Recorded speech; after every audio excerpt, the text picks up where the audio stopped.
Oh. I was muted. I was muted. Ah! I have myself open another tab! Okay, there we go. Hello, everybody. My name's 𝐏𝐡𝐚𝐭. It's a pleasure to meet you if you're new here. And if you're not new here, then welcome back, welcome back. Now, I tried setting up closed captioning. I'm not sure if it works. I think it might just be a Twitch thing, but I'm not sure if I can make Twitch work. So, I don't know. We'll see. We'll see. I'll check the mod back later. It's disabled. This is a plugin. I guess the plugin doesn't work for YouTube. Alright, well, it was worth a try. I'll try finding a different closed captioning thing. Oh well, there was an attempt. Yeah, there was one time where I had closed captioning and it auto-translated everything into Spanish. Because I had a sudden influx of Spanish speakers to my channel, and I was like, oh, well, what if I try and make things a bit easier? And I just enable, like, on-screen Spanish translation, but they turned out, like, absolutely terrible, so... Music and Fiction, thank you! 𝐶𝑯𝑨𝒀𝑃𝗶𝒽, Slayer of Agrippa! Asker Curve, thank you! Hello! Cute and comfy rabbit loves the glasses and assets in the model outline and preemptive happy birthday! Thank you, thank you! That is right! On 3/30... Not 3/33. What the fuck? That's not a month. That's not a day. There's no 3/33. On 3/3, March 3rd, I will be having my birthday stream. The time, I'm not quite sure about, because on that day, I have some stuff scheduled with family members that are coming from out of town. So, gonna be hanging out with them. So, I wasn't sure, like, what time exactly to set it for, but... yeah, so it might be moved back a little earlier, might have to be pushed back an entire day later. I don't know.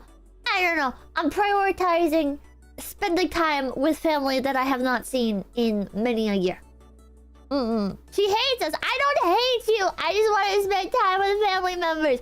Especially because they're younger. They're younger, well, I guess I shouldn't say, like, how they're related to me. But they're younger, and... so it's like, last time I saw them, they were... I think they were like... mostly like just getting into school? I don't know. But now one of them's like a proper teenager. So that'll be interesting. I guess she's interested in like the YouTube stuff. And so hopefully I can help her with that a little bit. But you know how... that kind of thing goes, Chad, is people say that they're interested in something and then you try and help them and they don't actually want to. They just want to be handed a YouTube channel or whatever. You know what I mean? They want to be just given the thing. But if she's serious, I'll do my best to help her out. You know what I mean? I can lazy. Yeah, people like the idea of having something, right? But they don't like the idea of putting in the effort to get it or maintain it. And I think that summarizes a lot of YouTube aspiring creators in general, right? Because if a dumbass like me can get over 100,000 subscribers, then anybody can do it, right? It's not... this is not some, like, mystical secret thing. Like, literally, if you want to be a content creator, just watch Mr. Beast. Not like his videos specifically, but like watch his interviews and he tells you everything you need to know. He tells you everything you need to know. The bar is effort. Yeah, the bar is effort. But we'll see if she is actually willing to put in the effort. I am more than happy to support her however I can. Who knows? Maybe I can set her up with a VTuber model or something. I don't know. Maybe she's a bit too young for that still. I don't know. I don't actually know how old she is, but... yeah. So... You're underselling yourself. Well, I don't think so, but thank you, thank you. Need your input, Pippa. Are Hawaiian shirts acceptable as formal wear? That depends. Are you a high-ranking executive at a financial corporation? Like, if you're like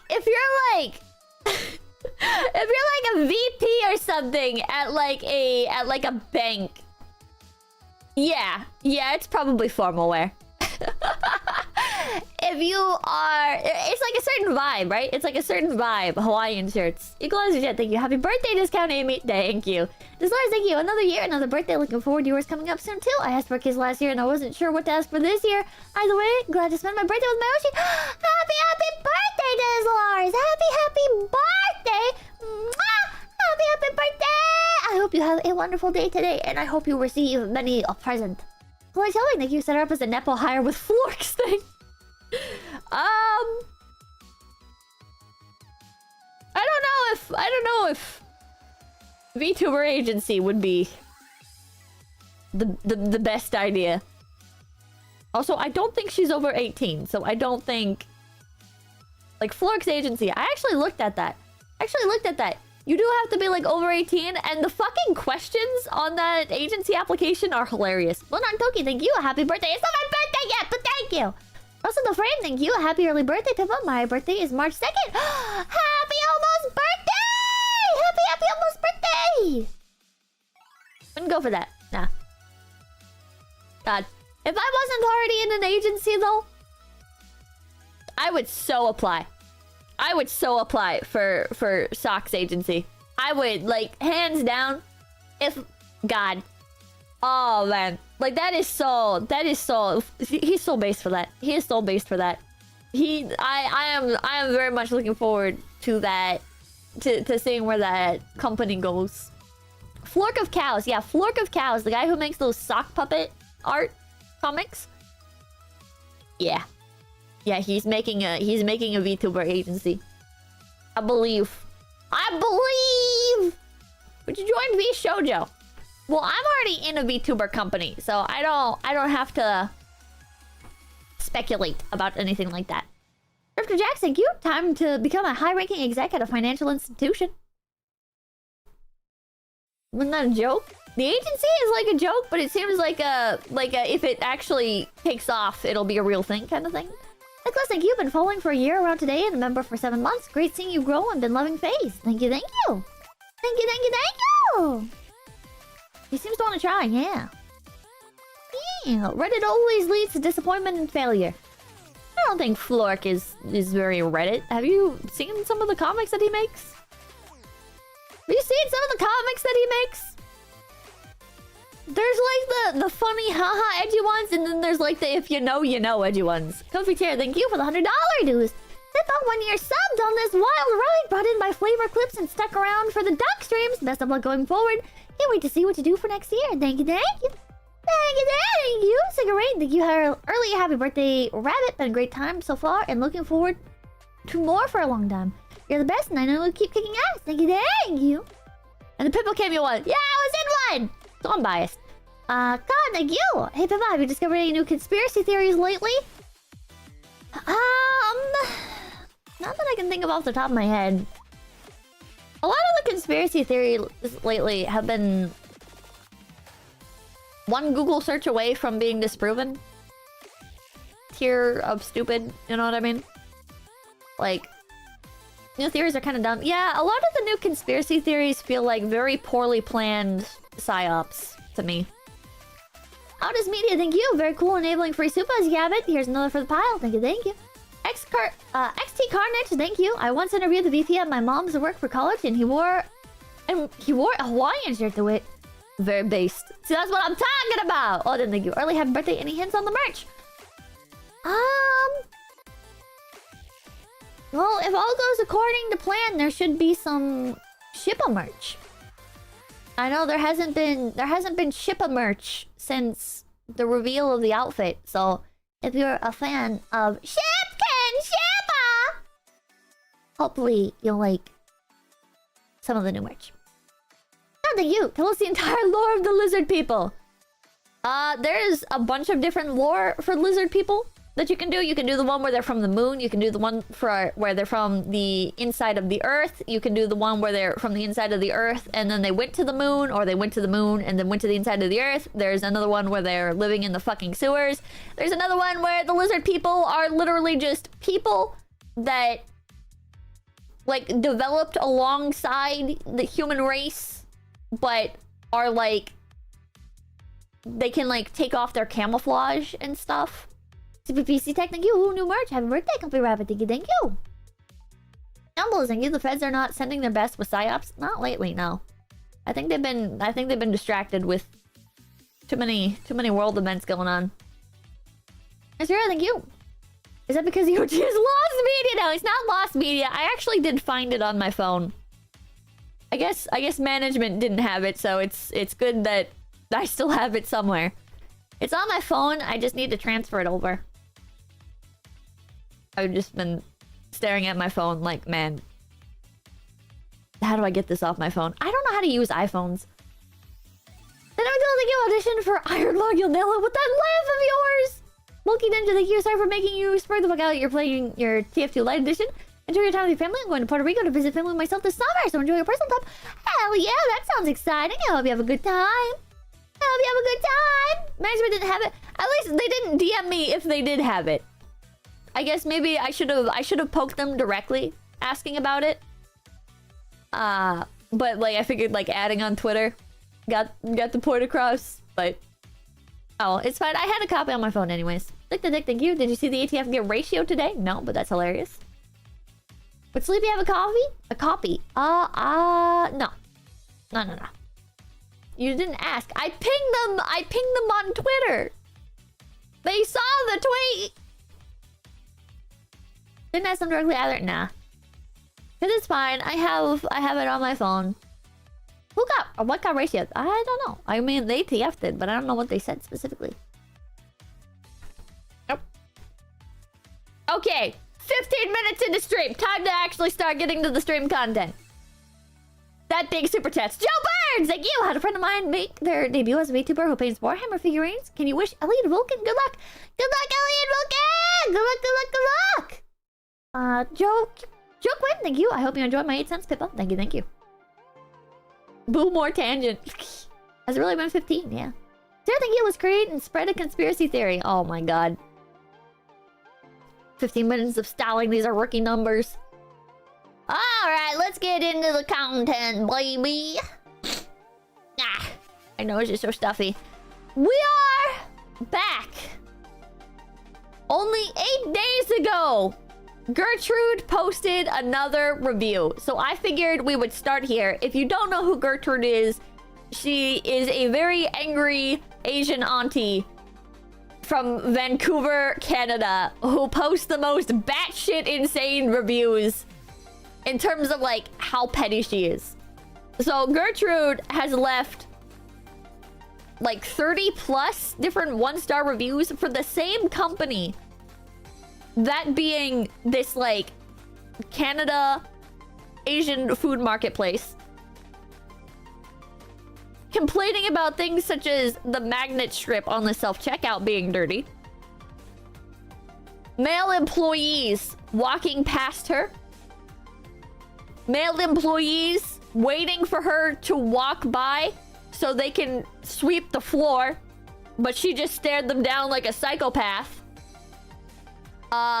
Complaining about how the stores clearly do not want customers and clearly do not train their staff because they do not want their staff to care about the customers because the store doesn't care about their customers. Because of stuff like the items on the shelves being pushed too far back. She's crazy. She's crazy. So let's just jump right into it. This is Loblaw City Market The Post. Never heard of this one. This is different from the other place he was reviewing. There were a few male employees who walked past us closely and rushed towards us while we were turning around. It was dangerous and scary. They could have simply said, "Excuse me." One of them went past us and clapped his hands loudly. It was odd. This is one of her catchphrases. This is one of the things. Yeah, males! Males in store! She's like a unicorn with grocery stores. She does not like it when males are on the premises. She finds them very threatening, even when they're just doing their goddamn job. Joshua the Dastard, thank you. Duncan Templeton, thank you. As others have said, Gertrude is obviously Tenma, so the male employee should simply try being Miguel O'Hara. 5-star reviews would flood in. It was odd. They had many different kinds of cooked chicken wings in the oven window of the deli section, but they did not have the labels for each kind. They just wrote down all the varieties on a sign about the oven window. That was not helpful because the customers and the employees might not know which is which unless they had the label on the tray for each kind of the chicken wings, similar to the deli items.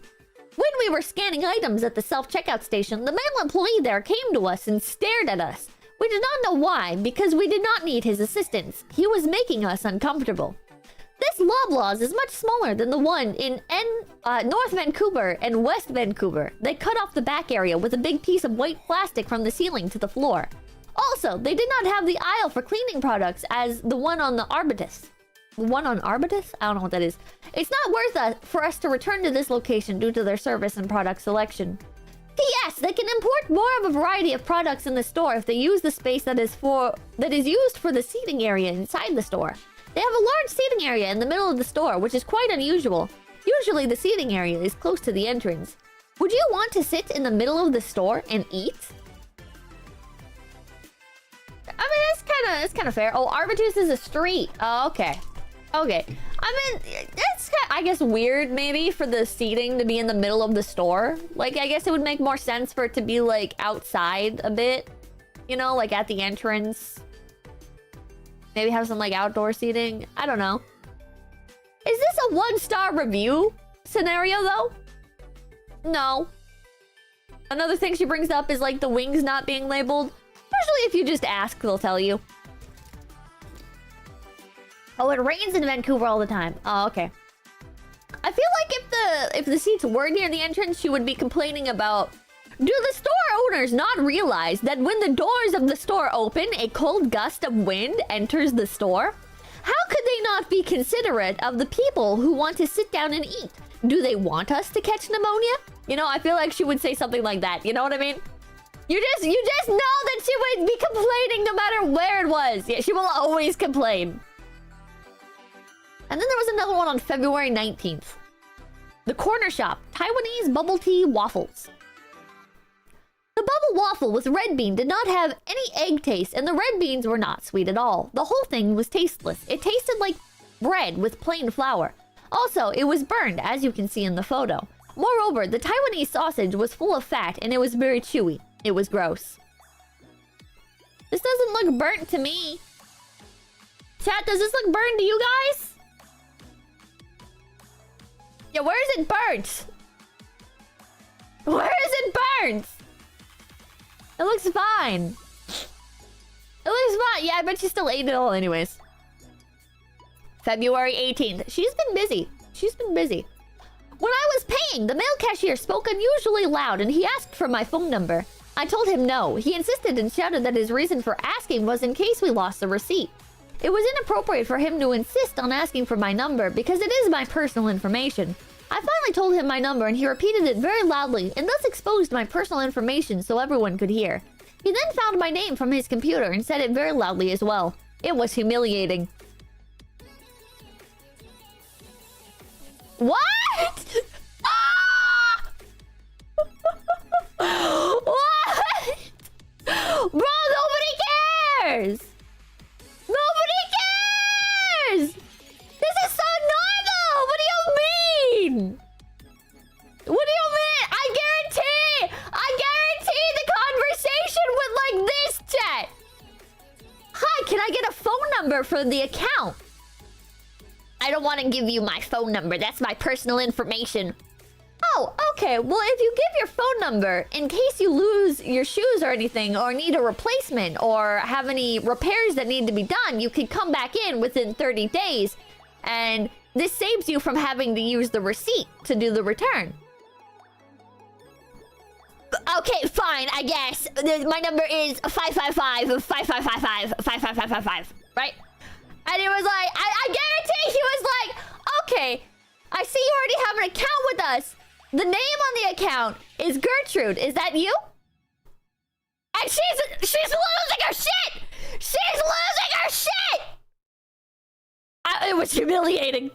It was humiliating. I already had an account in the system and he said my name out loud. Oh my god. Azora, thank you. Smooth cashier getting them digits while pretending to need it for the receipt. Smooth, my dude. Smooth. There's just no other way this conversation could have went yet. There's just no other way. I don't think she realized that the store is already selling her info if they got her on the system. Man was trying to be helpful. She's clearly being gang stalked. And she could have just said no. She could have just said no. I'll just hang on to the receipt. Or whatever. You know? Like, what do you mean? What do you mean? Why are you mad? Why are you mad? Yeah, serial killer's listening in during this interaction, writing down her personal information. He should have respected a customer's response when the customer refused to provide their personal information. Moreover, shouting my name and phone number was illegal as it violated my privacy rights. Okay, sorry, there was one other part to that conversation that would have happened. Okay, it would have been, all right, can I get your phone number for the purchase? So if you need to make any returns, you don't need the receipt. You can just come back in and give your phone number and we'll handle that return for you. Gertrude says, no, I don't want to give you my number. Man says, are you sure? This, just in case like you lose your receipt or anything, you can just give us your number. It's a lot easier than having to find your receipt and bring it back in. If you need new repairs or returns, anything like that. And she would begrudgingly, in a curmudgeonly way, goes, okay, fine. My number is 555-555-5555. And the man goes, all right, let's see if I got that right. Was your number 555-555-5555? And she probably said, yes, that is my number. And he said, okay. And I say, the name on the account is Gertrude? And she says, yes. What a fucking humiliating conversation. What a humiliating conversation, chat. My skin is crawling. I cannot believe he doxed her like that. He leaked her personal information, which is illegal, chat. Oh my god. How could he do this? How? Chat, that's illegal. Jesus fucking Christ, Gertrude. Jesus fucking Christ. There's no coming back. There's no coming back.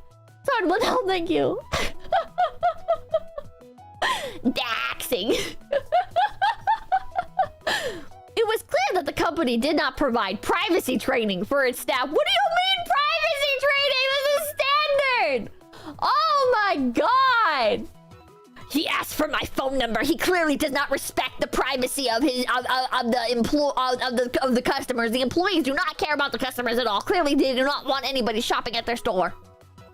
Chill. Chill. It's not legal in Canada. I'm gonna Google this on my phone right now. I'm gonna Google this right now. Hold on. Hold on.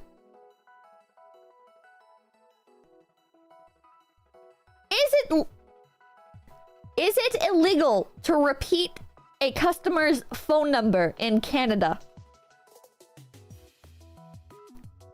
Is it against the law for employees at restaurants or stores to disclose customers' phone number to other customers upon request? I mean, this is to like other customers. This isn't. Where would this even be? What would even be the?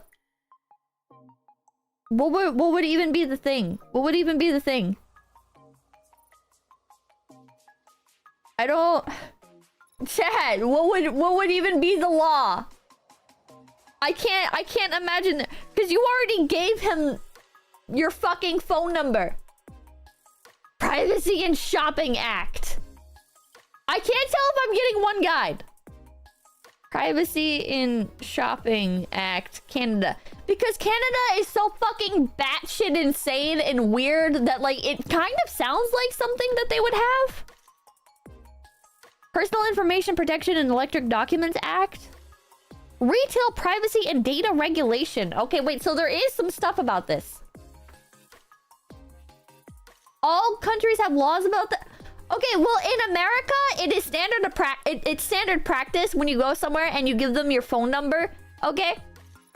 For them to be like, okay, so the number is da-da-da-da-da-da, right? Like, that's literally so fucking normal. If it was against the law, like, it is not an enforced law at all. I would love to see where this is legal. Yeah, you're literally just confirming it. It's not like you pulled up the name in the database and then Googled it. Oh shit, I'm late. Welcome back. Welcome to stream. Thank you. There's just no way. There's just no way. I think Chad is purposely understanding what was said. I agree with you, Dizlaris. I think Chad is being intentionally obtuse. Intentionally think you need a series of Gertrude a la Bobby's World. Sarah, thank you. She probably has her phone number on Facebook. Probably. People who do that, by the way, are batshit insane. Okay, Anna's Cake House, February 18th. When we approached the bakery, the servers went to the back. It was odd because you want to greet and be ready to serve customers when they arrive. Then they came back out, and when we were looking at the items in the fridge... Oh, when we were looking at the items in the fridge, the masked server told us that if we buy over $20, we would get the discount. It was after 6 p.m. Well, she already gave us the discount. We could not hear her, and so we asked her if we got a discount. Then she sneered with her eyes and said, "Didn't you hear what I said? I said you got a discount." We were shocked because that was not what we heard. Otherwise, we would not ask. She embarrassed us while it was her fault she did not speak clearly and misled us. She should just tell us the total after the discount. Also, when I asked her which bread is the coffee loaf, she just said the brown one without getting it for me. The service was horrible. P.S. Anna's Cake House usually have desserts when they are near closing. When we went to the one in Richmond, the servers there never said anything about the discount. They gave us the discount automatically during those hours and simply told us the total when we paid. So the servers at 𝐏𝐻𝐸 can act similarly rather than confuse customers and embarrass customers.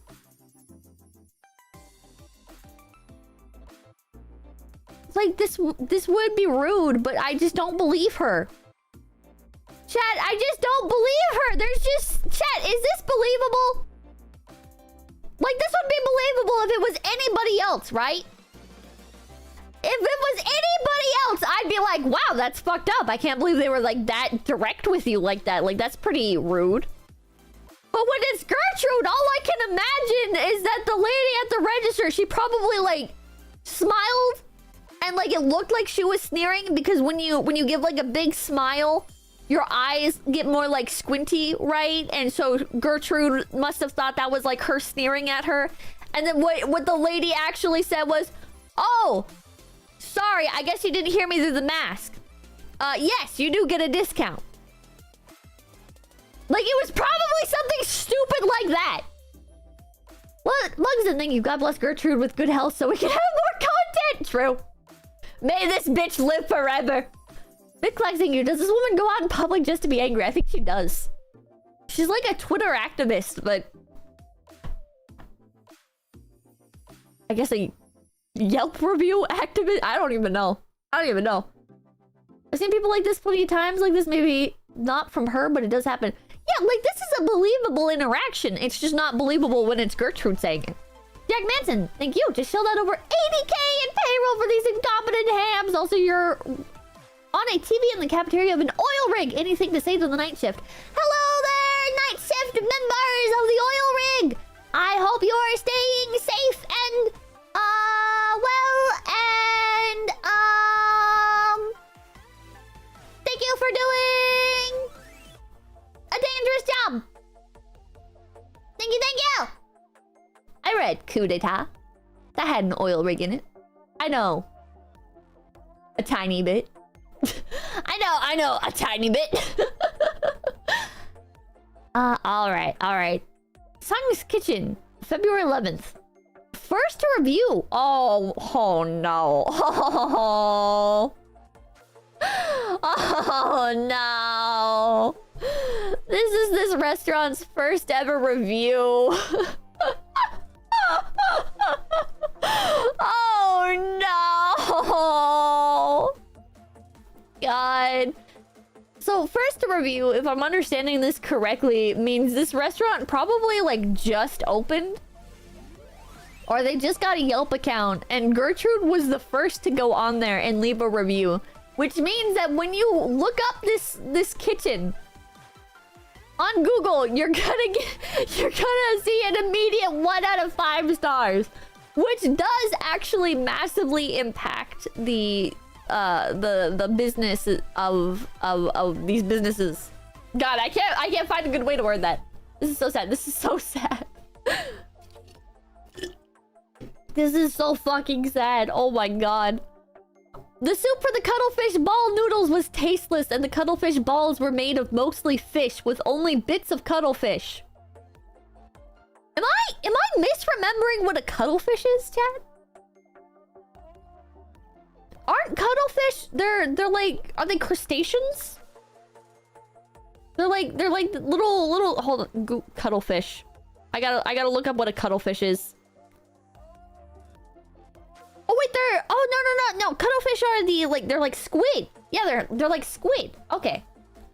Weird thing, you want conspiracy theories? Might want to check out the secret cheese tunnels. Oh. And the ice cream ships of World War II. That sounds interesting. Basically octopus, which tastes like foam liqueur.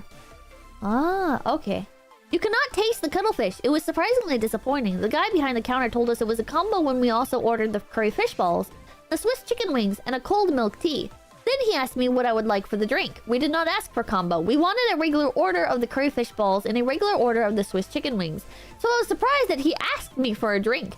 When we went to pick up our order later, he did not give us utensils and we needed to ask for them. Then he threw them onto the tray and told us to grab them.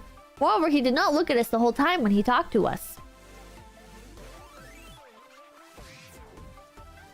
Did this man toss some utensils their way and say, "Here you go"? And she's turning that into, he threw the utensils and told us to take them. Nader Green, thank you. Today's my birthday. Just got my honorable discharge from the Army Chemical Corps on the 23rd. Happy birthday! Happy birthday! And congratulations on your honorable discharge! Congratulations! Hell yeah. I don't actually know how you get something like an honorable discharge. Is that just when you finish service entirely? I never actually thought about that. Wolfen Wings, thank you. No one is safe from this woman. No one is safe from this woman. I've had a lot of members of the family in the military, but I've never actually thought about, like, when you leave, I guess. I don't know. I remember going to one family member's, like, graduation from the academy with their service thing, but then they had to go into, like, active duty. So I don't know. This woman is a menace. Besides the obvious narcissism, she seems to think a good review includes treating every eatery like a 3-star restaurant. 𝐶𝐚𝐭, thank you. 1 out of 5 stars. Terrible service. Streamer told viewers to kill themselves. Wished her happy birthday. She argued it wasn't her birthday. This was very rude. It confused me. Still ordered the plush. Shut up. Oh, when you can leave rather than being forced to leave like you did a crime and got kicked out, you're given an honorable discharge. Oh, okay. As we were eating, it became clear why he made it a combo for us. They only gave us a half order of the Swiss chicken wings and a half order of the curry fish balls without sauce, and they put them into the same container. You could not taste the curry for the fish balls, and the chicken wings were chewy. Obviously, they wanted to make it as a combo for us so they could give us fewer of each item. We did not know why they did not want to give us a full order of the curry fish balls and a full order of the Swiss chicken wings. Furthermore, they did not fill the cold milk tea to the top of the cup, and it was not as creamy as the hot one. The food was horrible and the service was awful. The guy should ask us if we want to make it a combo and not just make it a combo for us. They should confirm what customers want first. Rick Manson, thank you, FYI. I love my employees. They do a good job. I jest. Oh, well, hell yeah. I'm glad you have a good team. Alright, thank you. I was honorably discharged last year. It just means your contract has expired and you're no longer in the service. Ah, I see. The flavor... Okay, this one's a 2 out of 5? This is pretty good. 2 out of 5. The flavor of the Empress free-range chicken was minimal. Maybe that was why they gave us a lot of the ginger green onion oil on the side. The female employee rushed past me from behind while hitting my arm without excusing herself. I was startled. Still a 2 out of 5. If it was a male employee, it'd be a 1 out of 5. Also, first review. Ow. Okay, this is the place that she kept leaving the reviews on. The TNT supermarket. Did we read this one? I think we probably read this one, right? I think. Probably. Because this is from February 9th. 2-star from her is great, yeah. 2 out of 5 is like a 5 out of 5 from her. True? True? Twice higher than average.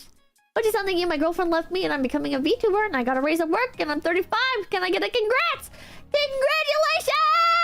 Congratulations! Question mark? The stream was a little later than that? Yeah, okay, so we probably read that. Yeah, here's all of her reviews for TNT Market. In case you were wondering. They're quite long too. Like if you click read more on these, they're all pretty long. Dizzy, thank you for the raid! Hello raiders! My name's Pepkin Baba! Today we're laughing at crazy reviews.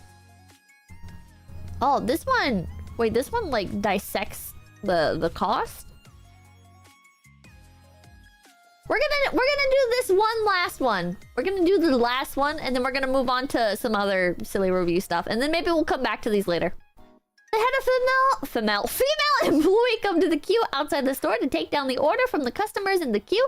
I told her we wanted the sauteed free-range chicken. Oh, Arklay, thank you for 5 gifted babies. Thank you, thank you. She asked us if we wanted it chopped and we said no. She asked if we wanted the chicken's head and tail as well and we said yes. We also told her we wanted half a pound of the roasted pork. She asked us if we wanted it chopped and we said no. Then we asked her the soup of the day and we told her we would get 2. Then she gave us the order paper and she went to the customer behind us. Wow. Thank you for explaining all this. I don't know if this is supposed to be good or bad. I don't know what this is. But thank you. Thank you.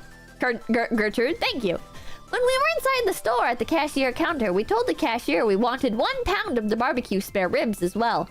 The cashier told us that the chicken had no tail and the chicken was cut into pieces. We were shocked because the female employee who took our order should have known this before she took down customer's order. We were misinformed. The cashier showed us 2 boxes of the chicken and asked us if we wanted them. They were disorganized and they rushed us and therefore we forgot to ask for the receipt. Moreover, they put everything into a ripped paper bag for us, so we needed to ask for another paper bag. The total was $83.60, but it was not right. Roasted pork, $16.85 a pound. Barbecue spare ribs, $17.50 a pound. Sauteed free-range chicken, $37 whole or $18.50 half. Soup, $2.50 each. We got half pound of roasted pork, 1 pound of spare ribs, a whole chicken, and 2 bowls of soup. The total could not be $83.60, even with tax. It should be around $73. They overcharged us using the chaotic environment. It was uncomfortable to stand inside because there was no space with the pickup counter beside the cashier counter. The staff's rude attitude, the ignorant female employee who misinformed us. They made the customers very uncomfortable and also it was difficult to talk to them. The staff were shouting behind the cashier counter. The female employee lied to us. They basically did not have the format of chicken that we wanted, and we only knew that when the cashier told us. Other barbecue meat places have a long queue as well, but the staff there took their time to serve customers. Chaos breeds mistakes. Furthermore, the fact that they created the disorganized environment to overcharge customers is unethical. That's a bit of a leap. P.S. The spare ribs and the roasted pork tasted okay, but the sauteed free-range chicken was tasteless. And here's another review from January. So like half a month ago, before this review. The food was not that good. The flavor for the roasted pork, the barbecue duck, the soya chicken, and the barbecue pork was minimal. We were disappointed. We had better ones in restaurants. This place was obviously overrated. Their plastic bags were oily, and they only gave us 1 pack of sauce for half of the barbecue duck with 3 other sauces which were unnecessary. Okay. Well, because the chaotic environment is for that purpose, of course. Oh, true. Yeah, wow, a 2-star. Oh, 2 years before. Was it 2 years ago? Oh, yeah, it was 2 years. It was 2 years ago. Okay. Since entering Thank You Gertrude failed, I'm now hungry for Chinese and will try all these places despite her. Base, let me know how good they are. Let me know if they're good. Does she have any good reviews? I think last time we checked, she had... The highest was like a 4 or something, right? Sort by highest rating. Yeah, her highest is a 4. She's got 1, 2, 3, 4. 4 stars. We had several robota items. Ebi shiitake, saba shioyaki, tara miso, yakinasu, unagi kawayaki. I like how they didn't put too much spice or sauce for their rotaba items. The original taste of the food is still there. They all look presentable. However, the unagi can be less blackened. I hardly see the color of the unagi. For the hotade and the hamachi sushi, God, these words are hard. The rice portion is small, but the fish portion is big. The tuna and salmon sashimi look fine and taste fine. The service is good for takeout. The staff gave us all the details without us asking on the phone. He repeated the order, gave us the total, and told us the approximate time for pickup. He also asked us if we wanted regular or sockeye salmon for the sashimi, and they used the Japanese motif box for the sashimi instead of regular styrofoam box. These attributes make me want to try the other food from them. So, like, why is it not a 5-star? It sounds like their service was above and beyond. Why is it not a 5-star? Fucking Simon Cow. Crystal, thank you. I'm pretty sure she can't taste anything because she smokes 2 packs of unfiltered chungwas a day to calm her nerves. Would have been 5 out of 5 if it wasn't male. True. True. Yeah. Anyways, all right. I have some other little reviews and other silly shenanigans to review. Tactics, thank you. Are those reviews real? I can't believe this. Yep. This is a real account. This is a real account. She is fucking crazy. In the interest of my own personal safety, as well as public safety, at Airbnb help, can you explain to me and everyone else why the host who sent me this message is still active on your platform? This person is clearly a threat and should not be allowed to host guests. I have your picture, your name, and your number. You have 48 hours to remove your review, or I'm hiring a private investigator to obtain your address, and then the fun begins. I like how the music stopped. The music fucked off for a moment. The music was like, oh, wait a minute. Least psychotic Airbnb host, true. Least psychotic Airbnb host. Airbnb is expensive, chat. I remember I stayed at an Airbnb with my family, and it was pretty nice. I almost stole their cups by accident. That was not good. But I didn't mean to almost steal their cups, but so I was moving, right? And so I was letting my bunnies, which by the way, I asked ahead of time if I could bring the bunnies in, and the host said yes. I do not believe in like sneaking pets or anything into Airbnbs. I know there's like a common thing, but I did not ask if I could use the cups for my rabbits. But anyways, so there are these little cups, right? And so I filled them with water for my bunnies while leaving them inside these little travel crates, because their actual big crate was realistically too big to like sneak into the room. I don't know why I just said sneak. I would like to, okay, now I feel dumb. I feel like I'm being shady with using the cups, okay? Okay, listen, I have the messages that confirm that I asked permission to bring the bunnies. Okay. So explain yourself. Okay, Papa Kid kept encouraging me to not say anything to anybody, and then we did sneak the bunnies into hotel rooms, okay? We did sneak the bunnies into hotel rooms.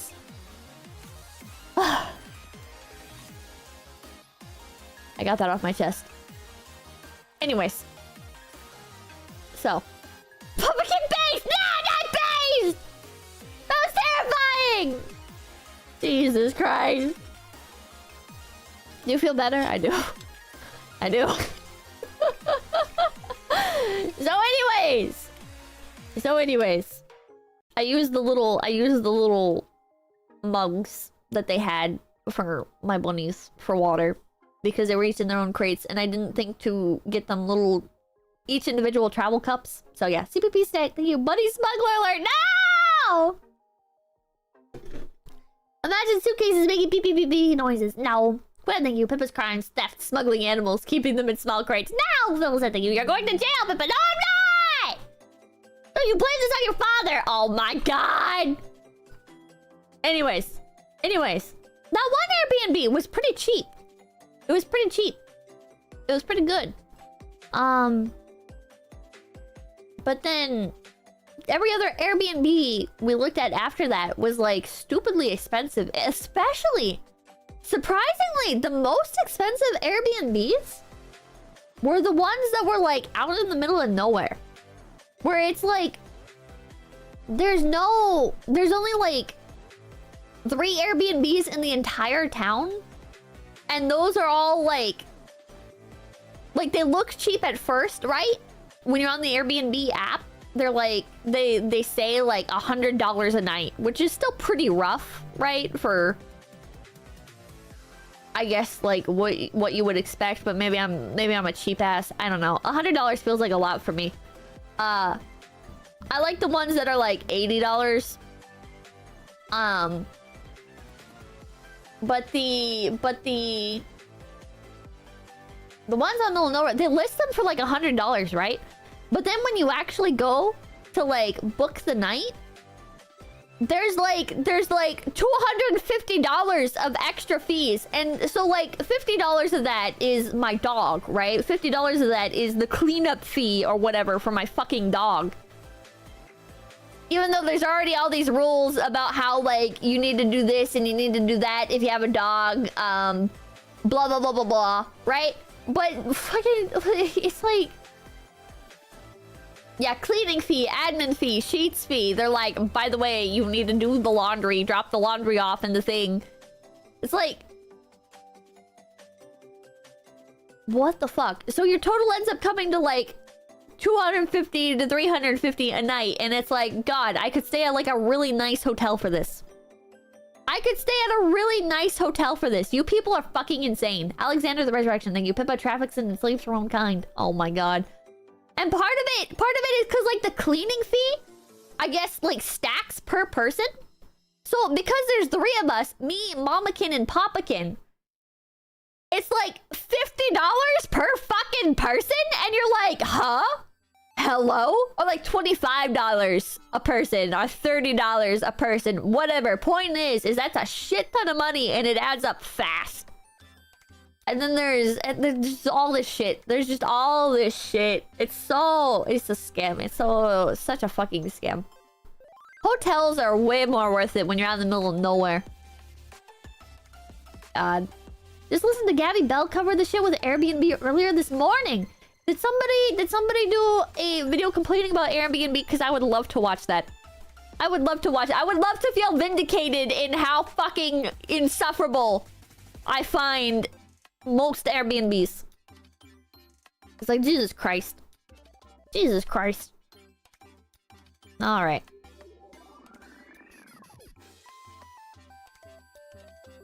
This was an unfortunate recipe. I ended up using bow tie pasta, cooking the pasta separate, and using a bigger pot than I thought I would need.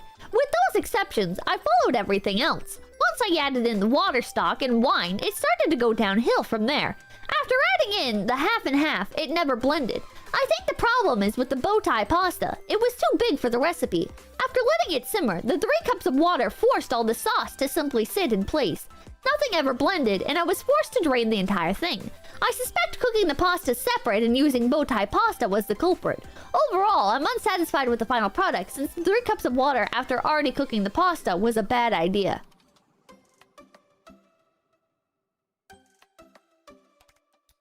And this one actually links to the recipe. This one links. Should we look at the... Yeah, I fucked up and it's your fault. Hold on.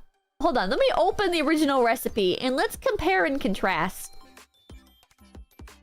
Okay. So, first of all, this is not bow tie pasta. First of all, you're using a different kind of pasta. Cook it on stream. What is this? Is this penne? What is this? I don't see the name. I don't see the name of this pasta, but this is definitely not bow tie pasta. It's ziti? Yeah, these are really weird looking bow ties, chat. Why did the bow tie pastas look like this? Jesus Christ. Okay, and what did our dumbass hero do?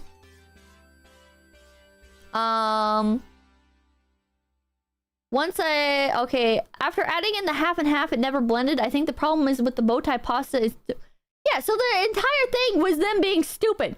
The entire thing was them being stupid. And using a completely wrong pasta and then adding the water after. What a complete dumbass. Anyways, next review. This is what the Unabomber tried to prevent. 𝐂𝐡𝐚𝐭, thank you. Watch Tim Dolan's Airbnb Joshua Tree lesbian saga, a certifiable banger? What? What? Airbnb Joshua Tree lesbian saga?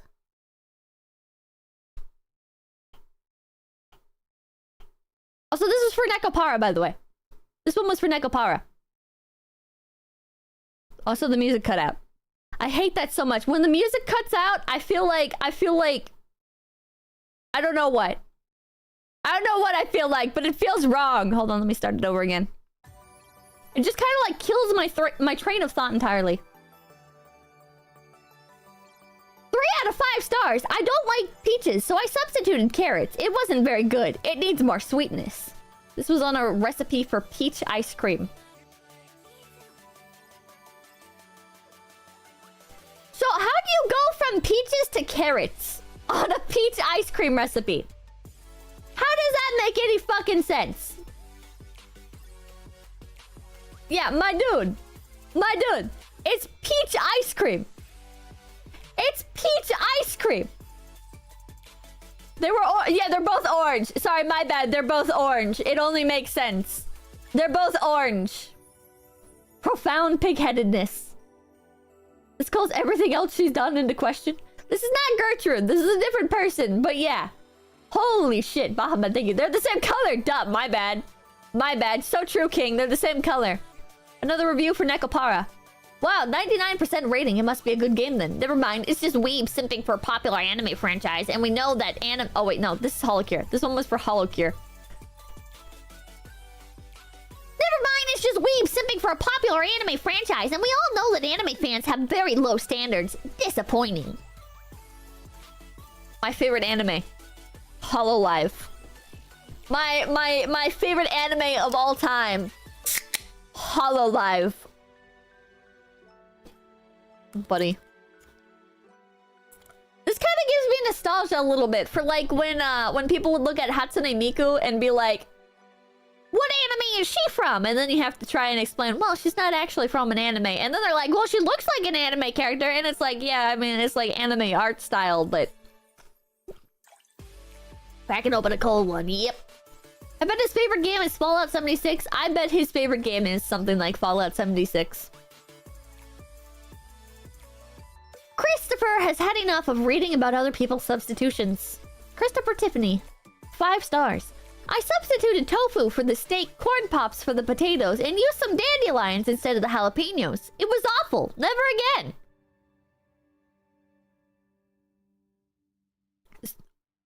First of all, why'd you give it 5 stars? Second of all, what are these substitutions?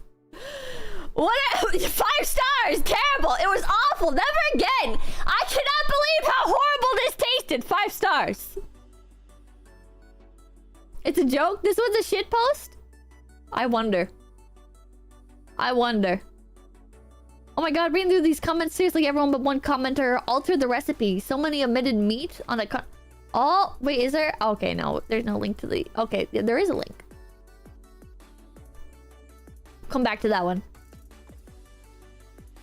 I found this gem on a caramel ice cream recipe, and I'm so glad I did.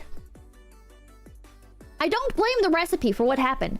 I should have stopped after dropping the eggs or after spilling a half a bag of sugar. But yet, things got really bad when making the caramel. I was using a cheap spoon made of cheap plastic. I didn't realize it was melting because the caramel would stick to the spoon and distort the spoon. The melted plastic sort of mixed with the caramel before cementing to the pot. I owe my housemate a new pot. My tip, use a heat-resistant spoon. Bro, how do you fuck this up? Why are you melting caramel onto a plastic spoon? We eat microplastics with this one, baby! Oh, God. Oh, God. Yeah, macroplastic. This isn't microplastic. This is macroplastics. You're eating a fucking spoon. Oh, God. Pippa doesn't know how to make caramel. Buddy, I'm gonna blow your mind here. Using a plastic spoon for anything that requires heat is not gonna go well for you. Are we really defending melting a plastic spoon? Is that where we're at in my chat? Please no. Creative writing exercise? I wonder. Thank you, Crouchin. Thank you, Hypepin. Do you think some people don't know what they're talking about and act like they know? Also, no common sense. Also, can you sing happy birthday? Is it your birthday? Also, what do you think some people don't know what they're talking about and act like they know? Also, no common sense? I don't know what this question is. Are you saying... Do you think some people have no common sense but think they know something, but they don't know it? Because yes. That's... Yes? I know I definitely do that. There's definitely things that I have no idea about that I think I know about, and then I speak and I'm proven wrong. Common sense is... arguable. This Canadian almost speaks English. I give this 1 star because it fails to mention, perhaps the author does not know, that xylitol is extremely toxic to dogs. It kills! There are many other sugar substitutes that might be used. Why would you give lemon drizzle cake, to your dog?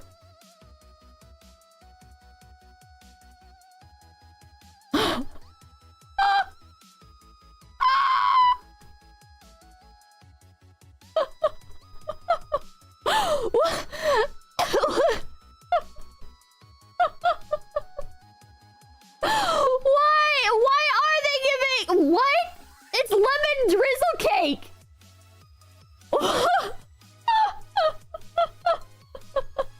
Rip dog! What the fuck? Do dogs eat lemon anything? I don't know. I feel like most dogs probably wouldn't like cake. Maybe that's just me. Maybe that's just my thought. I know my dog is fucking fat and will eat like anything, right? Like if you give her a slice of apple, she'll eat it. If you give her like literally anything, she'll eat it. She's very chunky, right? Very gluttonous. But I feel like most dogs, like you can't even give them the wrong type of dog treat or they get upset. Jonathan Perry, thank you. Are they a werewolf? You know what? That would explain it. Okay, I don't have autism or sexual attractions to the same sex, so this wasn't for me. I don't know what game this was for. I have no idea what fucking game this was for. But it's a hell of a review.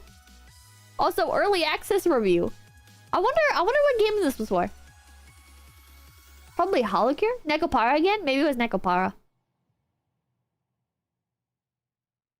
1 out of 1,000 I would give this rating if I could. I don't know how this is supposed to be a chocolate chip cookie recipe. It doesn't say when to add chocolate chips and how many chips to add. And since when do chocolate chip cookies have peanut butter? This isn't a chocolate chip cookie recipe. This is a peanut butter cookie recipe. Yeah, chat, people are kind of just incompetent sometimes. That's a troll? I don't know. I don't know. It's very easy to brush all these people off as if they're a troll. But then we look back to people like Gertrude, and it's like, well... Well...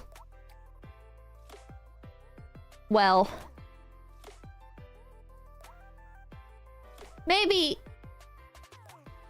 some people really just are. Maybe some people really just are the way that they are. You know what I mean? Maybe they just... What if Gertrude is a troll and she's been trolling for... What, like 10 years now? Malcolm Lang, thank you. My first tenant tried to bake a plastic tray, so I'm 100% sure those are real. There are people who have negative rating life skills. Jesus Christ. So tasty, I sent my dog to the hospital. Definitely the recipe's fault. 1 out of 5 stars. For safety reasons, please read this review. I made these for my 4 dogs that literally range in size from a toy Pomeranian to a Great Dane. Instead of doing a dog bone shape, I did a medium-sized cat shape. All 4 dogs loved these treats and went crazy for them. I mean, really crazy. In the chaos of getting these treats, my medium-sized rescue dog swallowed one of these whole and it got stuck in his esophagus. He was hospitalized and our vet bill was $1,000. I wanted to give these 5 stars because the dogs really loved them, but I want people to be aware of how much they love them. I would recommend making them small in size or tearing them into smaller bites when feeding them to your furry friends. It has been over a week and my dog is doing great, but it was really scary. I just wanted others to be aware that these treats may be too good.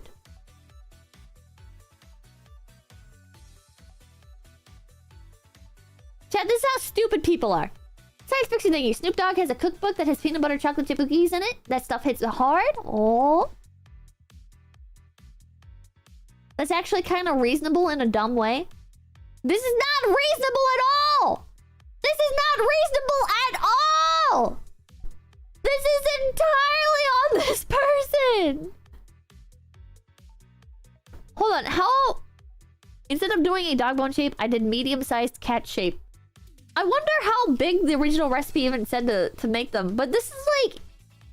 You have a bunch of dogs of different sizes, right? And so each dog is going to need different sized dog treats, most likely, if you're paying attention to like their nutrition, right? And then just in general, like your dog being a aggressive eater is not the fault of the review, or not the fault of the recipe, right? Just because your dog fucking scarfed down the treats. Like, come on, man. I think she meant she gave 1 meant for the Great Dane to the palm. Fashion the Magician, thank you. Some people are this stupid. I work in retail and have seen so many stupid people do stupid things. It's unbelievable. They said 1 star to get people's attention. Why are you tanking the review of the recipe just so you can get attention? This is so stupid. You're stupid. I first tried it with water. Not very good that way. Milk made all the difference. You definitely need some sort of milk for this golden milk recipe.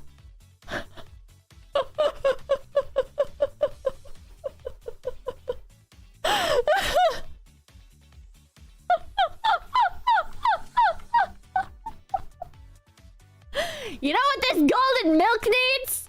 No milk, just water. My brother in Christ! Then the gaming think it's her fault no one told her to change the shape. Argonaut, thank you. So I had a guy ask me if he can eat raw shrimp raw. Jesus Christ. What's golden milk? So golden milk is like... It's milk and a bunch of spices, right? It's milk and turmeric and like cinnamon. It's like you're turning the milk like a gold color through spices. So if you don't use milk in golden milk,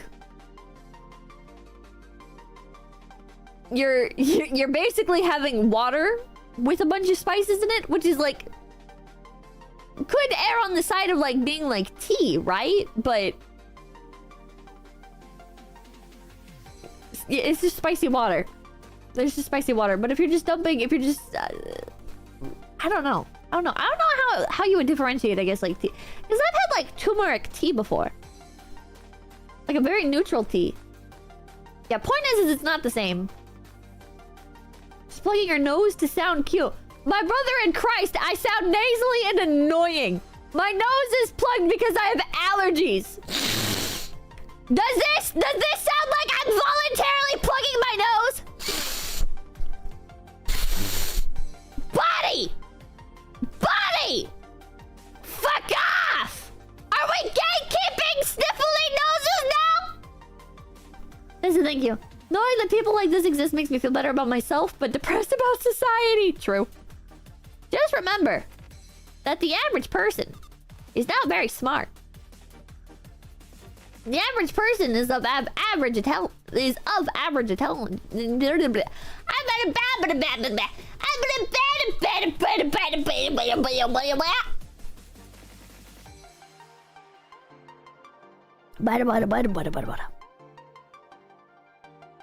So anyways, now that I completely fucked that up, by the way, I'm of below average intelligence. Thank you for asking. Thank you for asking. Alright, thank you. Incredibly cute though. Oh, thank you. Not people thinking my allergies got way better from taking probiotics. Maybe I should try probiotics. Also, I'm yelling a lot and my throat hurts like a motherfucker. My throat hurts so goddamn bad. I think I have a cold. Which is very annoying because it's like I went one place with my parents and then I catch a cold. Why does this happen? Why does this happen? Disgusting! 1 out of 5 stars. I ran out of orange juice, so I used orange soda instead. Way too sweet for Bob. I feel like these are 2 entirely different drinks. I'm sorry to hear about Bob, though. 𝐒𝐚𝐭, thank you. Think about how stupid the average person is and realize half of them are stupider than that. George Carlin, rest in peace, George Carlin. Thank you for submitting the original quote. I fucked it up so bad. Too sweet for Bob. Bob is diabetic. Bob doesn't like his drinks too sweet, and I did orange soda instead of orange juice. God, I like orange juice that's like no sugar added at all. You know what I mean? I like high pulp orange juice that's just like, it's just like regular fresh squeezed orange juice. You know what I mean? Like that's the best. I remember watching a thing on YouTube of people trying like the fake orange juice that has like the artificial scent and the like just regular fresh squeezed orange juice. And apparently most people can't tell the difference between like they think the artificial orange juice smell actually is like regular orange juice, and they complain about the fresh squeezed orange juice smelling like too bitter and stuff. You know what I mean? Which is just baffling to me. It's just yeah, real orange juice is completely different. It's completely different. Okay, it's completely different. The artificial does a good job. It does like too good of a job, where it's like people now think that artificial orange is real orange juice, which is weird. It is very, very weird. Vanilla is the same way. I don't know anything about vanilla except for when you get like the vanilla extract and you take a smell of it, you think it's gonna be like a yummy vanilla scent, and you just get blasted in your nostrils by alcohol smell. It's not real, but it's based. It's alright. I prefer regular orange juice, like real orange juice. I prefer real orange juice. Also, like fake lemonade gives me headaches for some reason. I don't know why. Bahamut, thank you. Bob's personality is like his drinks, bitter and flat. Whoa. French vanilla ice cream is the goat. Oh, French vanilla ice cream is good. I don't actually know what French vanilla is, like how it's different from regular vanilla. There's French vanilla, vanilla bean. Vanilla bean is the best when there's like the little black specks in your ice cream. I love that. I love that so much. Only drink homemade lemonade based. Vanilla but with baguettes. Ho ho ho ho. We use Pepsi, so I'm not sure if that was why it was too sweet, but I think we will use regular soy sauce next time if I don't have a Coke. There isn't any Coke or Pepsi in this recipe. This is recipe for a London broil marinade. There is indeed no Pepsi or Coke. Huh? So where did they put the where did they put the Pepsi? Where did they put the Pepsi in the marinade? Yeah, also Coca-Cola instead of soy? Hello? Hello? Brown equals soy sauce. Same color, please understand. Ah! Well then, Blue, thank you. Face Connect lemonade drop. Same color, true. It's the same color. I've read about cola getting used in beef marinades. It's not the most out there thing. Oh, well. It's probably very good, but how about some Ukrainian recipes instead? Barb, you can eat Russian soup without supporting them in the war.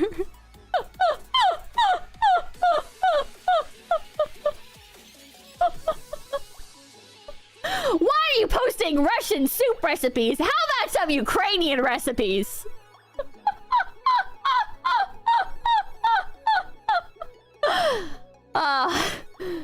She's just passionate about the war efforts. No ride clips, thank you. WRT to Carlin. Other half are smarter than average. You can actually marinate with Coke. I don't know if I would do that. ACM, thank you. Your head is looking extra palatable today. What? What? What? Twitter mindset. Twitter mindset. As part Ukrainian, can't confirm Russian food is the same stuff. Cold acid, thank you. I wonder, like... ESL! Why? I'm not ESL! Patable. Oh, patable! Oh, they're palatable. What? Okay, patable. Okay, yeah, you can pat my head. But, I don't know. Ukraine and Russia are, like, right next to each other. And seem to have a lot of overlap in culture. Like, I know they're not, like, the exact same or anything. But you would think that there would be, like... Is this wrong to say, but, like, Canada and America type situation, right? Where it's, like... There is stuff that is, like, unique to each region. And then when you break it down further, there's stuff that's, like, really unique to, like, really specific regions. And then, in general, there's, like, a lot of overlap because it's a lot of the same resources that are available in that area. Because it's, like, similar climates, right? It's similar, it's... Because they're so geographically close, it's, like, all the same... like soil types and climate. It's like most of the same ingredients are going to be shared. Yo, Bender, thank you. It's actually a reasonable one. The acid in the soda breaks down the meat to help it make it tender. I've done it and it's very tasty when done right. Really? Really? Pretty much. Very wrong. It's a different dynamic. Don't talk nonsense. Well, I'm very curious then. How is it different? Pippa's quoting Putin! No! It's very common. The only unique part of Ukraine is in the west. Everything east of Kiev is basically Russian. Can't believe it. Ukraine has black soil, extremely fertile. Oh. Pippa Putin collab. Oh my god. This guy here, click rundown. We're just looking at silly reviews. Pippa interviewing Putin next month. I'm not interviewing Putin. Listen. I am a uneducated American, alright? I don't got any fucking opinions on wars and shit. Fucking cultural disputes and shit going on in other fucking countries. I can barely keep track of my own fucking country. You want my opinion on other countries? Fuck you, dude. Fuck you. I have nothing of value to say about that. I have nothing of value to say about that shit, man. Ragnar, thank you. They're more alike than they're different. Take a side, Pippa! Oh, no, thank you. Putin did play Mario Kart with Pippa last night. That is true. Oris Medora, thank you. A fair portion of your audience is older than Ukraine as a country. Oh, how old is Ukraine? Brenda, thank you. Ukrainians have some different soups and unique fried dishes, but it's Very similar food apart from that. Ah. Pippa interviews Zelensky. Gonna be in a music video with that guy. Hell yeah. 1991. Really? It's that young. Whoa. Okay, this is gonna sound like really stupid, right? But I'm surprised in Hetalia, right? That anime where all the countries are people. I'm surprised they didn't make Ukraine like a loli then, if Ukraine is like that young. They should have made Ukraine a loli. Hi, thank you. Puta is real. After the fall of the Soviet Union. Ah. Why are you going there? I'm just saying! Because, especially because, like, Hetalia, that's like 10 years old, which means Ukraine would have only been like 20 years old. Because Ukraine is female in Hetalia, right? It's been a long time, so I don't know if I remember. 20 is an adult, Pippa. 20 is an adult for like a human being, but with like the countries in Hetalia, they're all like hundreds of years old, right? So it's weird for like an extremely young one to be like a grown-ass adult. Crumble, thank you. Pippa X Putin original MVP win! My 300-year-old lolis. Ukraine is old by loli, ah. Okay. Next one. I'm going to make these, but skip the sugar. They're pancakes, not candy. It seems pointless to me to add sugar to something that you're going to be pouring a pile of syrup over. Don't see anyone that asked.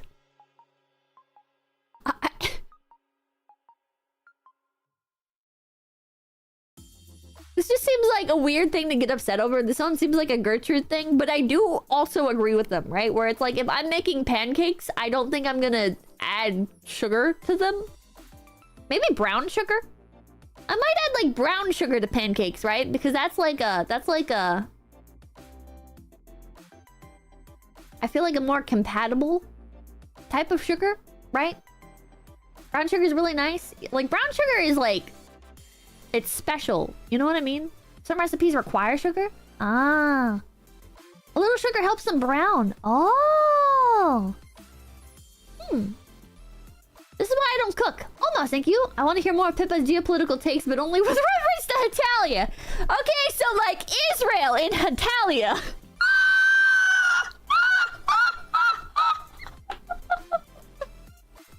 Actually, I'm gonna look that up. Is that... Are those actually in Hetalia? Hold on. Israel, Hetalia. Oh my god, chat, don't... Chat, don't...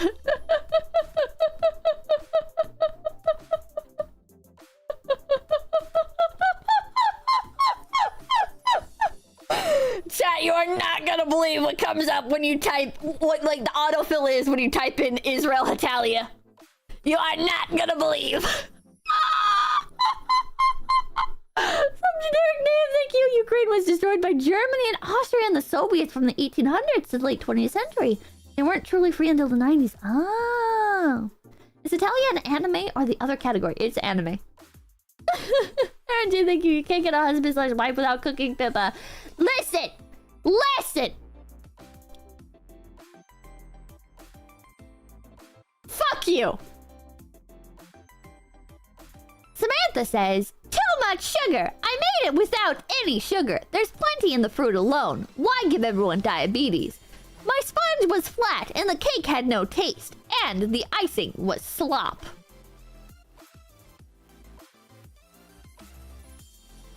You know what, Sugar Bros? Maybe you're onto something. Maybe you were onto something. I didn't follow the recipe, and then the cake didn't turn out like how the recipe said it would. What's going on here? Also, yeah, icing without sugar. I wonder. Baha, thank you. It's okay, Pippa. I know how to cook. Oh my god. Oh! Top comment. Icing without sugar. Denim, thank you. So by Hetalia logic, is America the angsty teenager? No, America is like a cool dude, bro. He used to be my favorite character. I say that like I have a new favorite Hetalia character, but I have not seen Hetalia in fucking ages. I never watched... There's like a new version of Hetalia where like the art is all better and stuff. I watched the old version of Hetalia when it first came out. And My favorite character was America. Depending on the type of icing, that means they presumably cover their cake in either pure butter or water. Not overly surprised it turned out as slop. I think they made the cake without sugar. The recipe calls for 2 cups of sugar and 3+ cups of flour, so skipping the sugar would change the volume of ingredients significantly. Oh. Not applicable, thank you. Marry me, I'll let you live in my Airbnb. Now! A review for the movie Joker. The movie is bad. It's not even funny, not one bit. But don't take under 12-year-old kids to see it.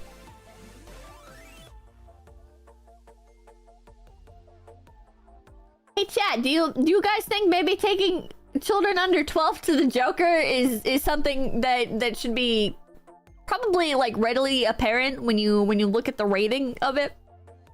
Is it rated R? I am 99% sure Joker is rated R. This motherfucker saw a movie called Joker and was like, huh, I bet this is going to be like an Adam Sandler movie or something. I mean, it's called Joker. I bet they get up to some silly shenanigans in this movie. Oh my god. Oh my fucking god. Jugby, thank you. So then what kind of character would Papakistan be? Kids need to see it. They need to know that we live in a society. Hard R rating. Oh my god. He says it's joking time and jokes all over the place. Everyone loves Nibbly-Nose Bibba. 12-year-olds find a way to watch rated R movies? Yes, but do you take a child to a rated R movie? No. No. General, thank you. I was around 10 when I saw Borat in the theater. I don't even remember Borat. Like, I remember what Borat is, but I don't like. I know it's like a parody. Like he goes to another country and pretends to be from a country that doesn't exist and stuff. I haven't seen it in so long. Very nice. High five. It was Borat. What? I saw Borat on LSD. It was wild. Let's just pretend Borat doesn't exist. Very nice. I remember like little bits like that, but anyways, yeah, don't take your 12-year-olds to go see Joker. Also, this was interesting. This is a game which this person's font is absolutely horrendous. This is painful to look at. But this is a game that somehow has 4.5 out of 5 stars with 0 reviews. I think something might be up with the app stores. What the fuck is that font? It's embarrassing is what it is. This font is fucking embarrassing. But yeah, rigged stars. Yeah, rigged stars. Very interesting. Very interesting. Gift card giveaway! Good afternoon, resident. We are giving away 5 Amazon gift cards for each positive review. We appreciate all of our residents and would love to give back. Thank you. Just see QR code attached. Yeah, that seems legit. That seems legit. Isn't that illegal? You would think that it would be. You would think that something like this would be. The original poster says my 1-star apartments are giving away $5 gift cards for positive reviews. And then OP also goes on to mention that they like just did some remodeling and stuff, so they're trying to like pump up the reviews for like the new apartments that they're just now listing. 2 out of 5 stars. There are other versions of these tests that offer a much more accurate appraisal of a person's IQ. Additionally, your ads all seem to be centered around an Asian woman in tight pants with large breasts. Are you using these ads to an end in the app psychologically, or simply not aware of the inappropriate nature of the ads? Reply from the app developer. We have no role in the type of ads that you see. The ads are supplied by Google AdMob. They try to tailor the ads based on your past browsing behavior. You can tag an ad as inappropriate. Yeah, that's a self-report. That's a little bit of a self-report. Oops. Oops. Exposed in 4K. Tailor ads based on browsing behavior. Self-report. Yep. Yep. What a dumbass. What a dumbass. This man's probably mad. Man is mad that the IQ report wasn't as high as he wanted it to be. Probably not as high as some other app said it was or whatever. And he's like seething, taking it out on the fucking developer. Doesn't realize how stupid he's being. Oh, man, thank you. I snuck into Starship Troopers when I was like 14 and made me the man that I am today. Okay, then. Okay, then. Hey, is this mousepad Windows 10 compatible? You know it's a piece of cloth, right?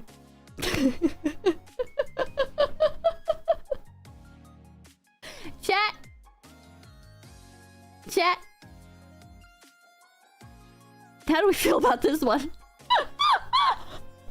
How do we feel about this one? On one hand, it almost feels like a troll, right? Because it's like... What, I feel like the kind of person that would ask this question would never consider if something is Windows 10 compatible, right? Because they would just view it as like they have a Windows computer. Right? And those types of people also tend to not, like...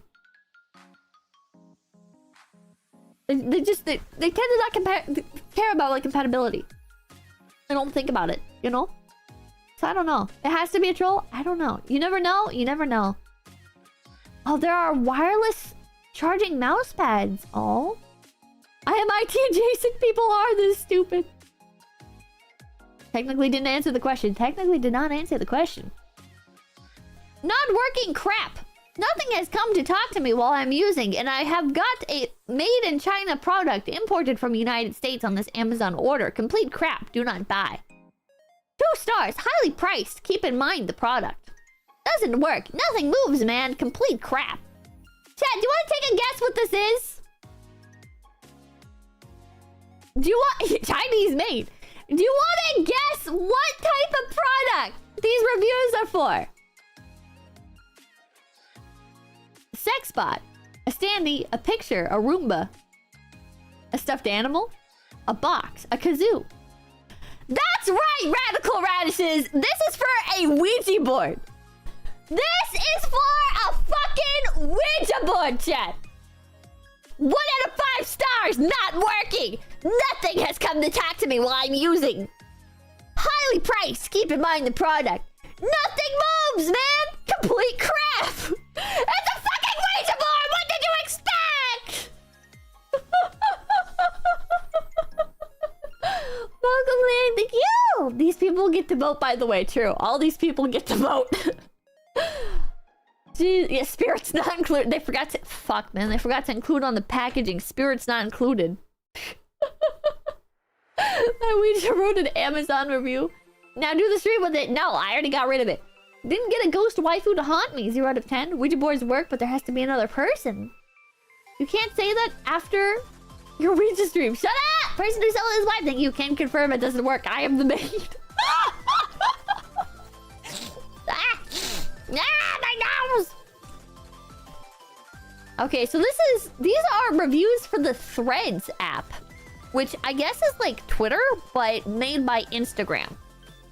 And somebody noticed something kind of suspicious about the Instagram app reviews. I don't know why I keep clicking, like it's gonna make it easier to read. Goodbye, thank you. It's cool, but there's a lot of quality of life that can be done, like putting the post button at the top of the posting menu. Also, there's a bug where when you mention someone, if you type 2 letters of their name before the suggestions appear, 2 letters of their name before the suggestions appear, the app crashes. I think the app has potential but needs some polish. Also kind of wish there was an option to make an account from scratch rather than import an Instagram account. From another person, 3 out of 5 stars. Posted... What is this? A couple days later? Almost a week later? It's great, but there's a lot of quality of life that can be done, like putting the publish button at the top of the post menu. Look at this, see? Putting the publish button. Putting the post button. Also, there's a bug where when you mention someone, if you type 2 letters of their name before the suggestions appear, the app crashes. I think the app has potential, but it needs some polishing. Also, I wish there was an option to create an account from scratch instead of importing an Instagram account. Another one from in between these two. For a brand new app, it's very well optimized. However, it's just missing quite a few features that apps like... Blah, blah, blah, blah. AI review bomb bots. Is this review bomb bots? Or is this Instagram trying to bump up its 2.3 to a 3-star? Maybe. Without being too suspicious. I'm not sure. I'm not sure. I don't know if this is like some rival company like Twitter bombing the reviews to try and make them bad. Or if it's Instagram themselves trying to bump their 2.3 up to a 3-star. Is Instagram using bots for that purpose? What's the difference? So right now, Threads is pretty hated and has like a 2.3 star, right? So what Instagram might do to up the rating of their app is publishing a shit ton of reviews that are slightly higher. But why 3 out of 5 stars? Because then it's still like a higher number without being overly suspicious, right? 3-star app is garbage. They need to use 4 or 5 to get it way higher. Its motives are beyond our understanding. Another thing is that, like, when people look at these reviews, right? When these reviews pop up on, like, the app page, people might be like, oh, well, like, it's still a good app. There's just, like, some things wrong with it. You know what I mean? Yeah, 3 to look legit. Paid reviews and reviewers are all using the same AI to write their review. Yeah, 5 stars will get scrutinized. You can't get to 3, only approach 3 with this strategy. I mean, well, yeah, but it's like it's upping their already low number. 2 duplicate reviews isn't evidence of much though. Yeah, I wonder when you actually go to the app page, how many of these there are.